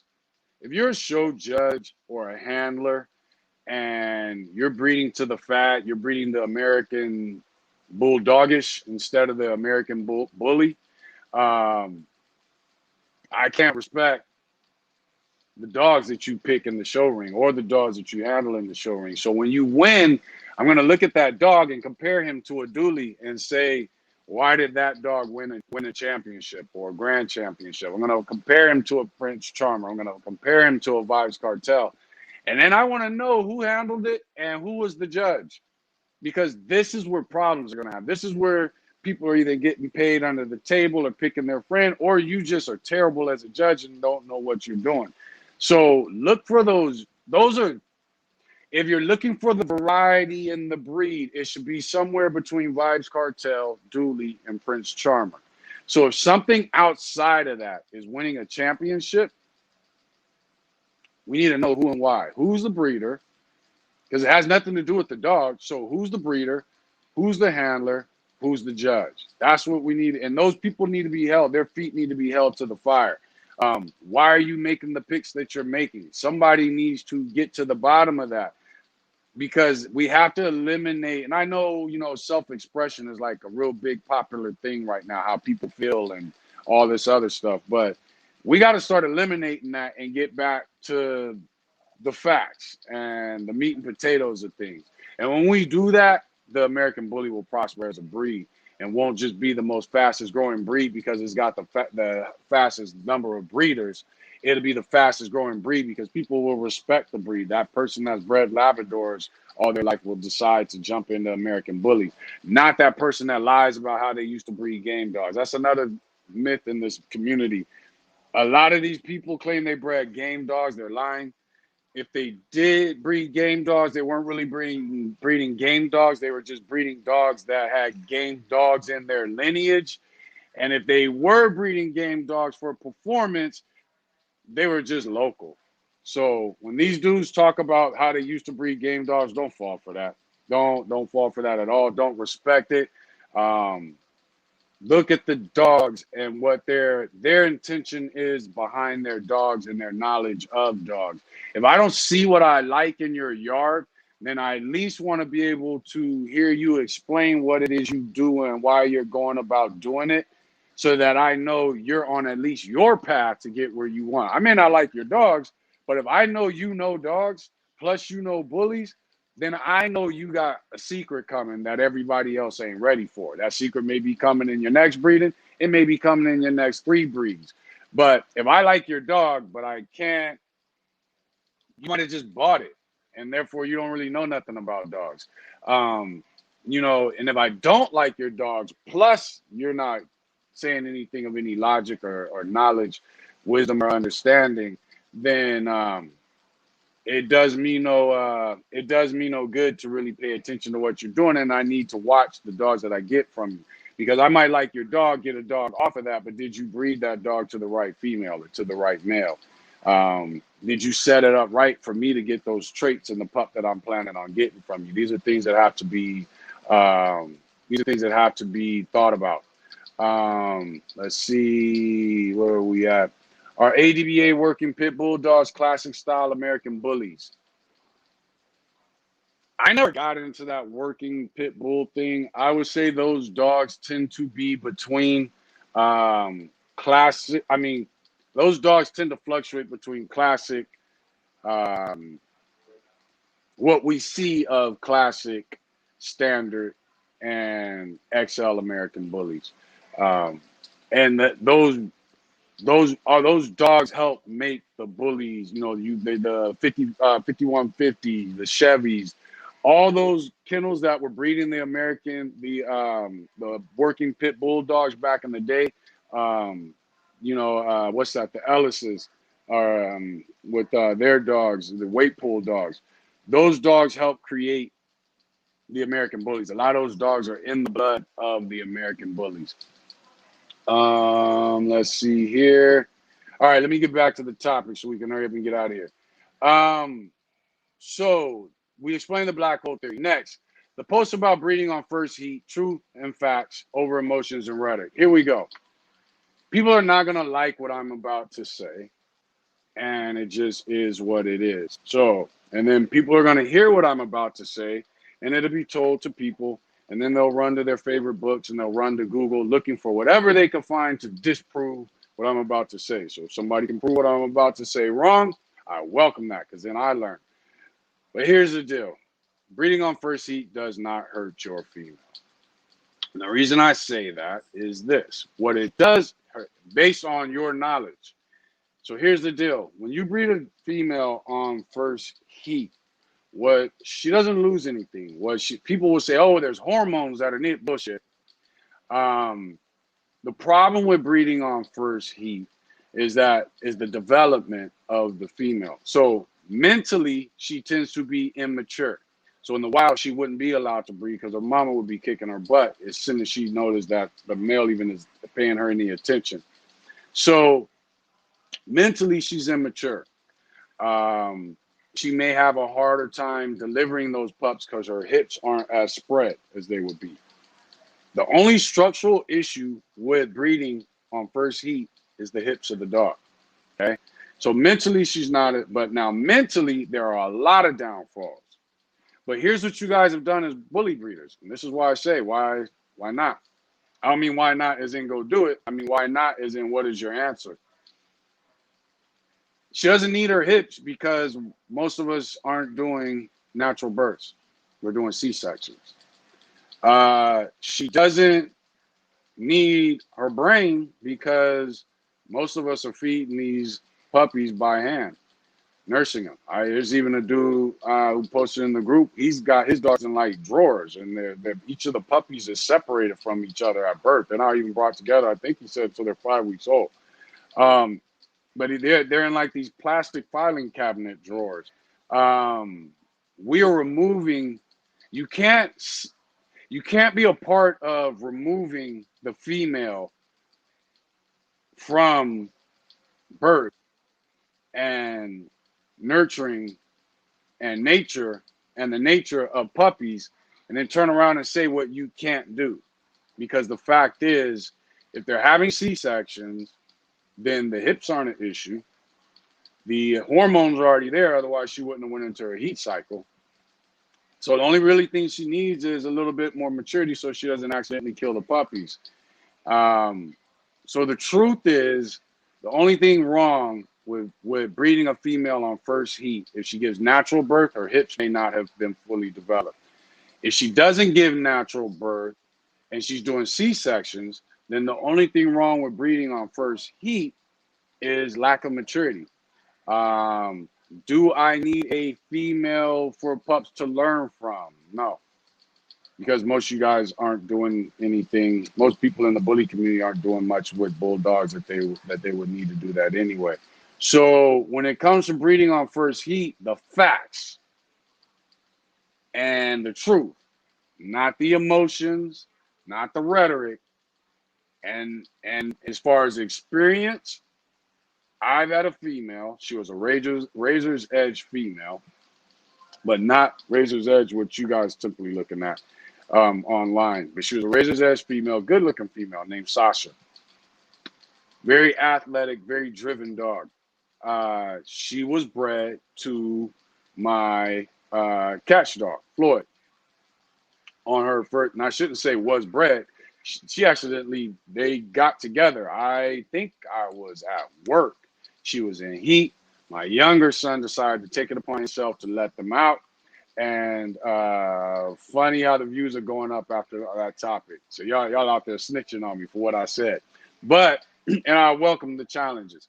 But, so my son let them out.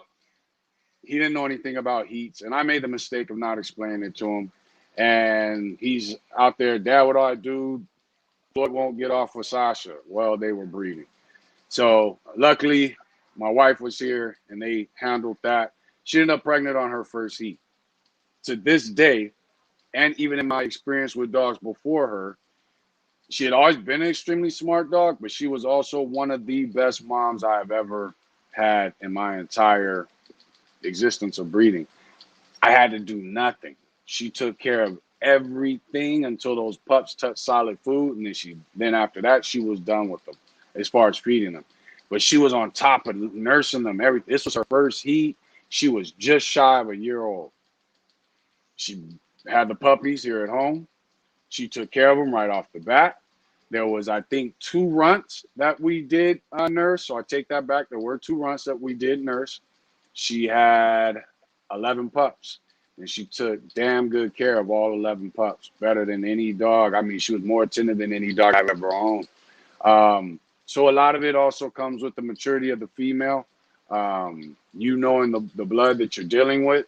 That time, like I said, it was an accident. I didn't know it was my first time dealing with bullies. And I wouldn't even consider her an American bully. She was more of a Amstaff. So again, those are the facts when it comes to it. You can't throw emotion in on this subject because then you're going to make the mistake of throwing emotion in on another subject and you won't even realize it. But there is nothing, even breed specialists will tell you, don't breed on first heat. But here's why it's not that bad if it happens. So here's what you got to think about when it comes to first heat. 1, you need to have the understanding of nutrition so that when she becomes pregnant, she's at that 30-day mark, especially at that 45-day mark. You need to increase her nutrition take because she's still growing herself. Okay, so you need to increase her nutrition intake and amounts and her calories and her fat and protein so that she can not only support herself, she can support those puppies. You may even want to add certain supplements to get her to eat more and to make sure, and add things to get her more nutrition. Raw ground beef is great if you have a female that accidentally got bred on her first heat and you don't want to lose her own growth. Then all of a sudden she gives birth to the pups, and now you have to, now she's got to feed pups her milk. You have two options. Continue that intake, whatever you continue giving her the nutrition that you were giving her when she was pregnant, the increase in nutrition, or take the pups off and bottle feed them yourself. No matter what, once she's done with those pups, you want to continue that increase in nutrition intake for about another 4 weeks, and you will not notice any difference. Sasha still, even though she got pregnant on her first heat, was still just as big as all the rest of the females, plus 2 males in her. By the time she did hit a year and a half old, was just as big as the rest of her litter. It didn't affect her. Now, granted, I did shift things in her nutrition intake, but my intent was to take the pups off the nipple and start bottle feeding them. But she was such a good mother, I let her. And when you did decide to bottle feed them, she'd be right in your face looking at you like, give them to me. And you could just hand the pups to her. She'd grab them out your hand and take them over, and she'd lay down and bam, let them nurse off of her. But I never had a dog that was that good. But so her maturity level was there, and we kept her nutrition intake to the point where she bounced back after breeding in her first heat.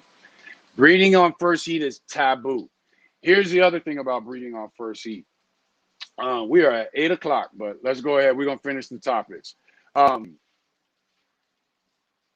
other thing about breeding on first heat is the OFA used to do, and let me know for whatever reasons you guys can't hear me. The OFA used to do, and this is where people started getting the 18 months and the 2 years and things like that. OFA used to do hip tests way too early. And then what would happen is those dogs would grow up, get an OFA test, or those dogs would get a test, pass it, flying colors. Then people would come back, you know what, let me do another one. The dog's a year and a half, 2 years old. And all of a sudden the dog fails. So what OFA realizes, we're breeding the dogs too early. Then you have some breeds that won't let you, that don't want you getting papers or registering to them or having puppies until your dog is OFA tested. So therefore, the breeders shifted to OFA and their testing dates or time period rather than what biology and nature says you can do. But biology and nature didn't change for OFA. You know what I'm saying? OFA just realized they weren't doing their best when it came to hips and biology and nature. So therefore, they decided to wait longer. Somehow breeders got that mixed into, we all have to wait longer. My suggestion when it comes to breeding is third heat. If you know the dogs that you're using, you understand their pedigree, you understand how things are working in their pedigree, what should be maintained in the dogs in front of you and what should be passed on to their litters, then you can do second heat. Should you do first heat, you need to be very, very experienced with dogs so that you can bounce back that young female. Now, let's say you have first heat at 6 months for some reason. Hell no, you shouldn't do it. Let's say you have first heat at 9 months. Should you do it? No. First heat at a year? No. Once you get to that year phase, it depends on the breed.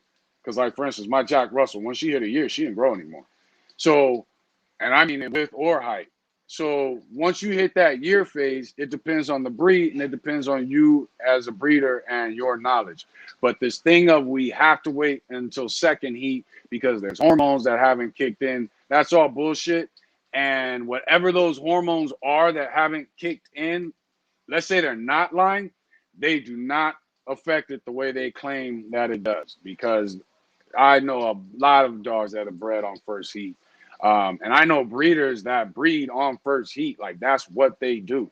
especially in the working dog world. They don't look at it like I have time to be waiting on things. I need this dog right now for handling these sheep because my main dude just died. I need it has cancer. It might go in a short period. I need to get this going now. So they're breeding on first heat. They're not waiting for that 6-month period. They're breeding on first heat right off a jump. But they know their dogs. They work them. You see what I'm saying? So they know their dogs way better than we do. So again, breeding on first heat is great. Not breeding on first heat is part taboo and part great advice. And that's it. There's no more to it. There's no funny things that happen when dogs breed on first heat. It just doesn't exist. There's nothing there that happens.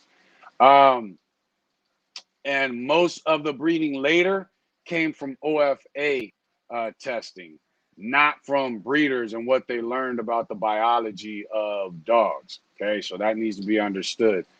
Let me see what we got here. Let me comments. I'm gonna try to rush through these topics.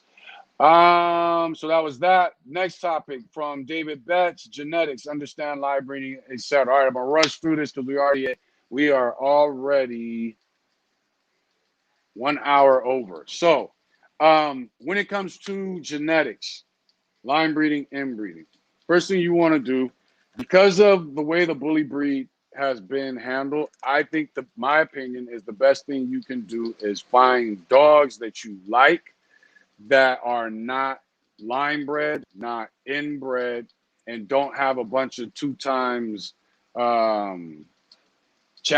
I said chapstick because that's what's sitting in front of me. But 2 times whatever the dog's name is, 3 times this dog, 9 times that dog. Avoid that. Find dogs that are scatterbred, but have what you want. It's the best thing you can do. Because that way the stupidity that went into breeding dogs out of height doesn't affect what you're trying to create as a breeder.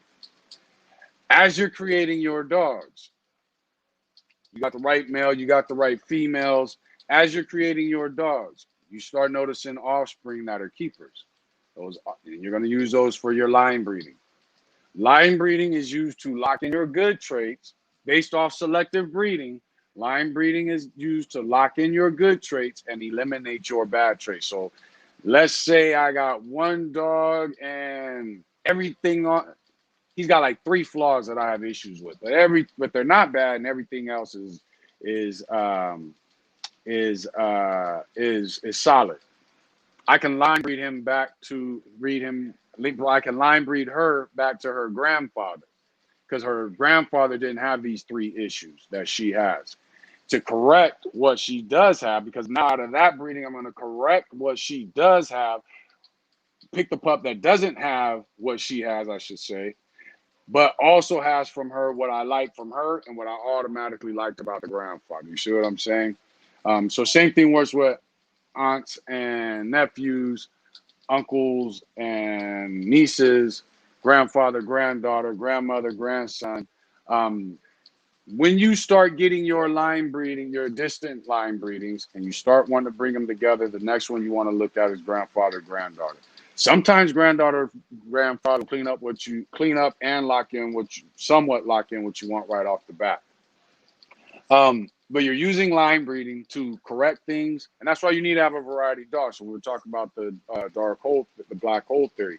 I said you want 3 males, 4 females. That was Aaron and my initial goal, until we realized that some of the females we had eliminated the need for some of the males we had, and some of what we were planned on using King for eliminated some of the need that we planned on getting from some of the females.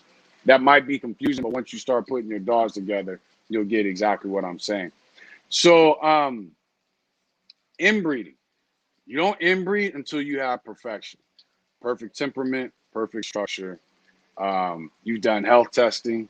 That's when you go ahead and you inbreed. Line breeding. You don't want to be doing any line breeding until you've done health testing. And before that, you want to be pushing your dog so that you can bring out those subtle things when it comes to their health. But you want to be testing your dog as far as intelligence. You know, does my dog figure this out slower than other dogs I'm used to. You don't want to breed that dog. Um, my dog is hard to train. My male here is hard to train. My male here is easy to train. Use the male that's easy to train, that learns quickly, and then figure out how to get back what you might be losing from this male that's better looking but is dumber. You know what I'm saying? So that's what you got to think about when it comes to your line breeding. You want to keep everything close. You don't inbreed until you have perfect temperament, perfect ability, perfect structure, and good health. Health testing has been done prior to it. Health testing should be done definitely. Hold on. Definitely during your line breeding. Um, let's see. And that was David Betts. Earl Hinton said, what if your male only has, why did it jump like that? Oh, what if your male only has one ball in the sack? Or what age should both balls drop? The balls should drop. That little sack starts right around what about, I don't know, about 2 weeks. You should notice a drop in balls starting around 2 months.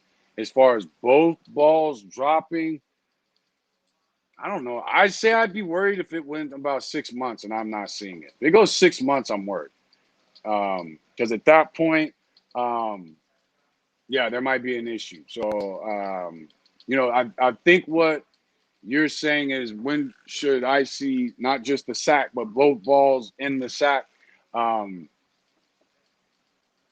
Damn, I never really paid that much attention, but I want to say, matter of fact, we have a sheepdog in the family who's only got one ball. So Aaron probably might have an idea of that, but big ass sheepdog too. But he's only got one ball, so he won't be able to breed. But I want to say they noticed it. I want to say when he was about a little over 6 months. So I would say I'd be concerned if they reach 6 months and you're not seeing it. Um, let's see here. Next topic. What if your male only has one ball? No, hold on. We did that one. All right, Terrence, what's up, T? Said process of picking foundation females and how to add bulldog features without getting bulldog flaws. Selective breeding. One, I think before you get into the bulldogish American bully, you need to really clean up your females because of them carrying more genetic information and more genetic coding. Um, if you're going to get into breeding the bulldogish dogs, kind of like we were talking in the black hole theory, get you a well-structured female that makes not just a good bully, but makes a good dog.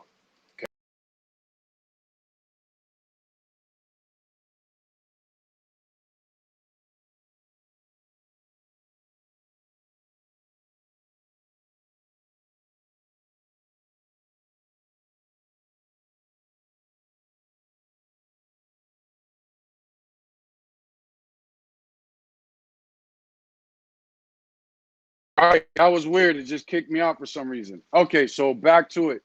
Before you start, get you if you're gonna go to you want the bulldog features without the bulldog flaws. Um, when I just had a conversation with somebody about that earlier today, because he's going to a dog that I think is incredibly terrible, and it's just over bulldog done, and I don't think that dog's got another 2 years on his life.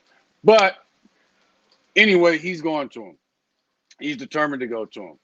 But he is taking a clean female. I would take a clean female. When I say a clean female, I don't just mean a clean American bully female. I mean she needs to be a clean dog. So let's say we're looking at Prince Charmer and we're looking at Vibes Cartel and we're looking at Dooley. Before I would go to a American bulldogish bully, I would take a female more like Prince Charmer or maybe Dooley, and I know they're males, but just kind of work with me on this. Before I go to that bulldogish American bully, I wouldn't take Vibes Cartel to an extreme or bulldogish dog. Does he have the genetics to do it? He's pretty balanced, so possibly. But on average, and when I'm talking about Vibes Cartel, I'm not talking about him, I'm talking about his look. On average, the dog that's close to that bone, that structure of Vibes Cartel, does not have the ability to go to a bulldogish American bully. So I would say, as far as back to your question, process of picking foundation females and how to add bulldog features. Process of my process of picking foundation females is I want them clean and I want them driven. That's my process. I want them clean and I want them driven. All our females are driven, straight up. They go. Cardi Bull is the largest of our driven females, and Mia might become larger than her. She's the Merle off of Woodland, but Mia is driven. So our females, we want them clean, we want them driven, so that we could create this first phase that we're in. We don't consider it our first generation. Our first two litters are part of our first phase. We're part of our first phase. So that's my opinion of how it should go with your foundation females. Yeah, we went as far as how we picked them. We wanted drive, and we wanted decent. We wanted bone, drive, and a structure that made them able, not necessarily bully, but able, because we are looking at temperament, ability, then structure, and then structure, and then shit. I guess we'll jump into color and stuff like that, you know. But even with her being a Merle, that was one of the things that caught my eye with Woodland. I had no intentions on getting involved in bullies as far as Merles until the Woodland opportunity came along. And when we got the opportunity to get a female off of Woodland, that was a great opportunity, because I like his energy, you know what I mean? And she backs it up, you know. Jason, Bay Boy Bullies, is the one that did the breeding Woodland to his girl Tootsie. She's driven. The girl she's driven. And that's what we look for in our females, so that we can move on to this next phase. So just like we need a king to be tall so we could focus on temperament, we needed our females driven so that we could focus on the next thing, which is going to be structure, without losing our temperament that we plan on going into. So I think that's where I look at females, is where am I going, and what am I losing by going there? And your females, they contain most of your information, so your genetic coding information. So therefore, that's how we looked at it, and that's how we did it. I think bulldog features on bulldog, without getting bulldog flaws. Take your clean female to your bulldogish American bully, and then pick those pups that match exactly what it is you just said. Terrence also says soft coals versus hard coals and why they are important to the breed. Okay, for those who don't know, a coal means preventing that dog, stopping that dog from ever being bred. When I was young, I had never heard of soft coals. It was hard coals. If pup wasn't going to be bred, it was put down. It wasn't that was that, you know. And before my period, they were putting them in sacks, taking the ones that weren't going to make it, putting them in sacks, throwing them into the water. So it was a brutal world when it came to culling, but the mentality of it gave us the dogs that we all love today.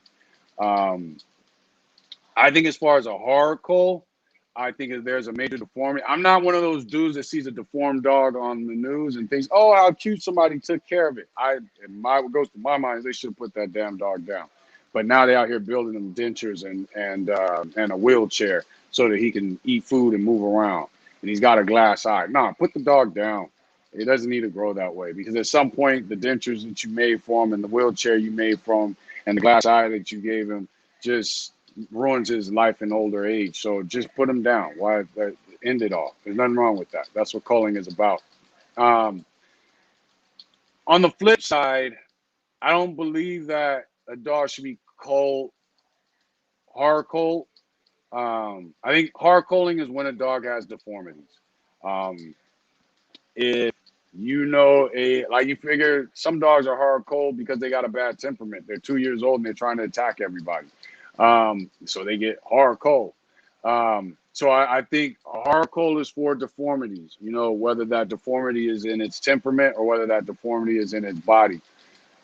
I don't believe in hard calling for flaws. Um, I think when it comes, that's what pet homes are for, and you holding your papers is for.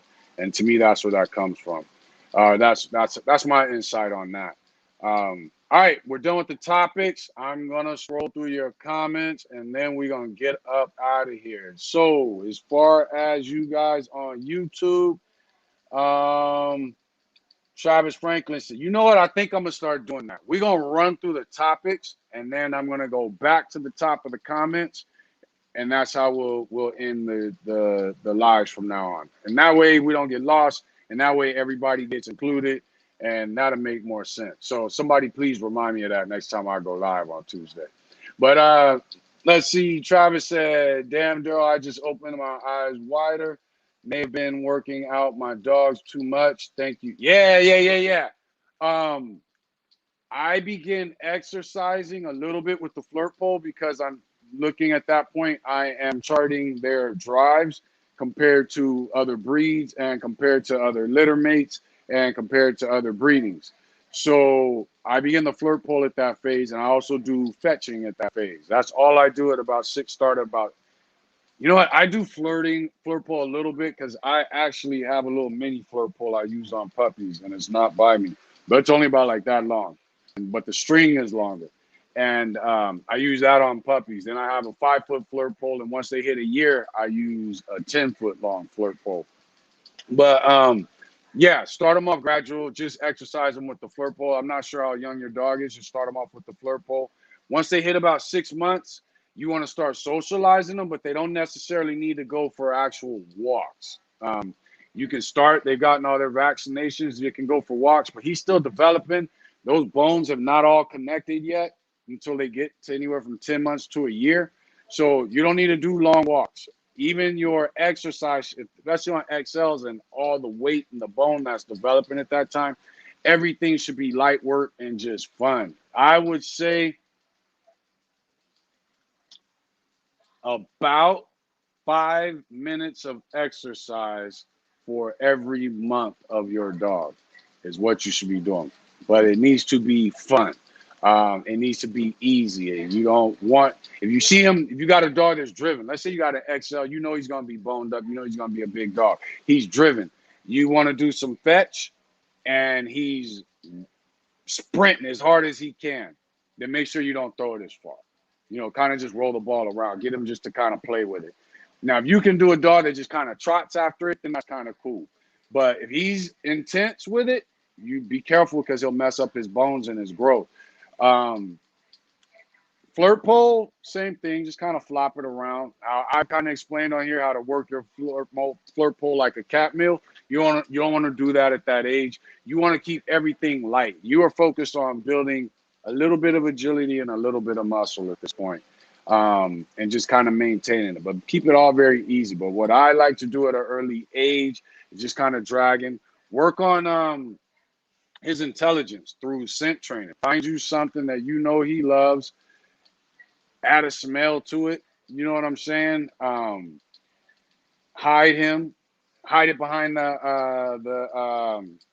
hide it behind something. Drag it and hide it behind. Tie a string to it. Don't let him see you dragging it, and then drag it to where he can't see you and hide it. And then bam, let him out of his kennel and see if he can find it, or his crate and see if he can find it. Do things like that. There's other things to be exercised beyond just muscle, body, and mind. So definitely be very careful of that. Even a full-grown dog, though, doesn't need to be worked more than 3 days a week as far as conditioning. You sound like you have the same problem I have, which I'm addicted to kids conditioning. That's why I don't like puppies, because I want to get them going right off the bat. And that's why when I got into the bullies, I didn't like it, because I wanted to get them going right off the bat. So be very careful with the conditioning. And remember, their growth plates, bones are like this when you conditioning. When they're puppies, until about 10 months to a year old, their bones are like this. There's a gap. Well, the more you're moving and the more they're doing things, the more they're throwing it off. And as they throw it off and it comes together, next thing you know, it comes together, it's a little off. And now you got bowed legs and things like that. So be very careful with that. Let's see. Mr. J said, love the long life. That's cool. You know what it is with the long lives? A lot of people can't catch the live. So when it hits to that 2 and 3 hour mark, like me and Marlon with DDK9, I mean, that was the longest live I've ever done. We went like close to 3 hours just talking about his breedings and the school he's about to start, the K9 Academy he's about to start. But that was almost a 3 hour live, and people, you know, most people want to just try to watch it in an hour on their way to work and then be good. You know what I'm saying? So, but cool though. I'm glad you enjoy the long lives. But they get intimidating to people, you know, because it's hard for them the time to find to watch it, and you don't have the ability to stop and then come back where you left off. I think on YouTube you can, but on Facebook you don't. When you get out of it, if I'm not mistaken, you come back to it, you have to start all over again. You can skip to it, but then now you playing that game of where was I and shit like that. Let's see here. Susie Q said, cool. I've had them myself for decades before the ban here. And what are you? Okay. Okay. You're talking about the pits, Reed, Patrick, Sorrells, etc. Exactly. Okay. Love them. The true blue American Pit Bull Terrier may last. The True Blue American Pit Bull Terrier, Sorrells, exactly. My last male before the ban holds on NZ weight pull title. Where's NZ? Let me know what NZ is. I don't know where that's at. But you know what? And that's funny you say the last True Blue. Because I love hearing people try to talk about how there were no blue pit bulls. That cracks me up. Yet you can go back and you can see where they're matching game pits or they're selling a game pit and they're describing him and they tell you that he's blue. So yes, there were game pit bulls, but that were blue. A lot of them came from the blue Paul, which gypsies were fighting. When America started the frontier, started getting somewhat established, those gypsies would come to America and do trade where Americans would come across, also in Europe, and the Europeans and Americans would come across these blue Pauls. Those blue Pauls that started, I want to say they were Irish gypsies. But those blue Pauls made their way into the pit bull game blood, and they were very game dogs. The reason you didn't have a lot of blue game pit bulls is because they weren't breeding colors, they were breeding winners. So that's why you didn't have a lot of blue. The other thing with breeding blue to blue, you tend to get a weaker immune system for whatever reasons, or you still have a strong immune system, but for whatever reasons, the coat is thicker. And I don't know that anybody's truly figured that out yet. So you tend to have skin issues. The problem with having skin issues on a fighting dog is that means that dog heals a lot less, doesn't heal as well as a non skin issue having dogs. So when it comes to your blue pit bulls, yes, they did exist, and yes, they were blue, and yes, they were game, and there were many dogmen back then that were, have studs, and when they described the stud, they let you know he was blue, and you can find these old flyers and periodicals that had those advertisements in them. CQ said, I say that's true as their bones are more supple. Years ago, they used to do it that way at first heat, but you're right as far mental maturity. I read that in a dog medical journal. Yeah, that's the main thing with the first heat is the mental maturity. Let's see. A-Town, what's up, man? Thanks for joining in. Susie Q said, I say 3 months. Not too sure what that is about. We're going to have to figure out how to do this topics and the comments and stuff and keep up with it. Let's see. Facebook user said, I don't work mine young and I keep them light. Exactly. Just keep them light. Regardless, don't try to have the biggest dog on the planet at 5 months old. Who cares how much he weighs? Keep him light. Not necessarily too lean, but keep him light. Make sure he's fed well and keep him light. You don't need to overfeed him. Glad to see that fad of overweight dogs going away from the breed. I do believe it is also. There's still a few holding on to it, but I believe it is also. Let's see. Susie Q said, "Thank you for the live show. It's always interesting watching that dog people ask. You breeders in America, have a great night. Have a great night. All yours and the dogs. You too, New Zealand. Okay, cool. All right. And why didn't I figure out NZ, New Zealand? There we go. But thanks for joining in, Susie Q from New Zealand, and even with Kiwi being there, I should have put that together. Um, Bully Brad Kendall said, I love my blue bullies. I like them. I've always liked the blue dogs. WKR said, thank you for the talk. Let me check, make sure I haven't missed anybody's comments on Facebook, and we're about to be out of here. Let's go ahead and reset that one. And then go ahead and reset that one. And go back here. It's taking a little bit to pull up. There we go. Oh shit, bunch of comments that I missed. Okay, now I remember that one with Texas T. I remember venting again, hold on.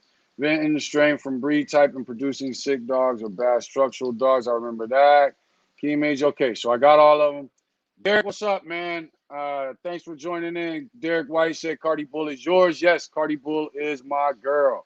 She is. Actually, I think she's in the living room. Every now and then she does invade my life because she now knows that with my chair here being on tile and having wheels, she gets a kick out of interrupting me and jumping on me and pushing me and realizes I can't push her off of me as well. But yeah, Cardi Bull is mine. Derek said, I don't work mine young. Okay, so that was you that said that. Exactly. And I do think, here's what I'm noticing, D. I'm noticing people talk more about temperament. I'm noticing people talking more about drive. I'm noticing people using our hashtag drive the bully. And I do notice, I think there's a battle going on right now with the American bullies between the fat, overweight dogs and people who are coming into the game now knowing that that's bullshit and it's cruel to those dogs. There are popular dogs back in the days that were just trash, but they came from popular kennels or they were with a person that marketed well. And then they were getting used by all kinds of dogs. And that's what cracked me up because those same people would be talking trash about the Hulk. When the Hulk is built, some people say, oh, he's too big. Okay, cool. But he's built, his structure is decent. He's trained, he's intelligent. He knows the difference of time and place. But yet you got this dog that sits on your couch and don't do shit and is producing dogs that don't do shit. But Hulk produced Kobe, who does great protection work, like is even more energetic and more intense. And Kobe produced a female that we have, Lady Justice. Lady Justice can hit a hog like I don't know what. And Lady Justice used to go bear hunting until we found out it was illegal to use dogs bear hunting in California. But that's what Holt produced as a granddaughter. Look what your dog is producing as grandkids, and it's just a bunch of trash wrecks. And that's what makes me laugh about this bully community. It's back to that saying, it's just a pit bull. How do you take an overweight dog, see a dog that's not overweight, and say, oh, that's just a pit bull? How do you use pit bull as an insult? That's what blows my mind about this community. But like I said earlier, there's holes in this community, and for those of us who know better, we need to be using those holes to our advantage. Think I caught everything. And let's see. Belinda said the XL girl I have turned a year back on May 20th. I can see she still has a lot of growing, even though she's stout as a damn horse. I have to hold myself back with her because I sure mess her up. See, okay, so Belinda's on Facebook, so some of you can't see her comment, but Belinda comes from working dogs. She's just like what I'm talking about. For those of us who come from working dogs, we want our dogs to be born at a year old.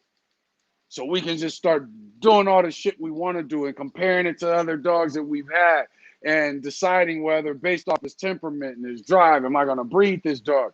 Whereas when you get that sad little cute little 8-month-old puppy. There's nothing you can do. I mean, 8-week-old puppy. There's nothing you can do with him till he hits, you know, a year old. That's why I love my Jack Russell in small working breeds.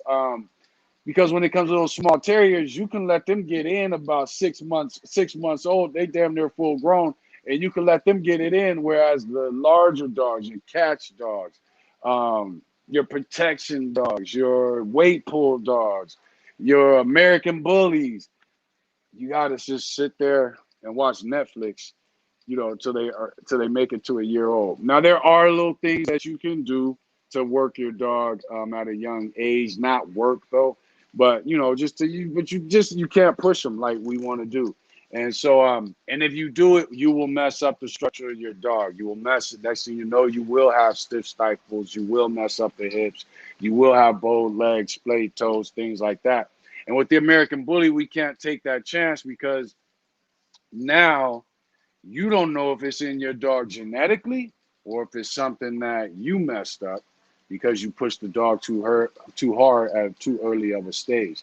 And I'm the perfect person to make that mistake because I don't have patience just to hold back and not do all the shit that I want to do with my dog. With that being said, I want to thank all y'all for joining in. Again, we're going to always keep it all dogs, no selfie sticks. And I'm out. Thank y'all for joining in.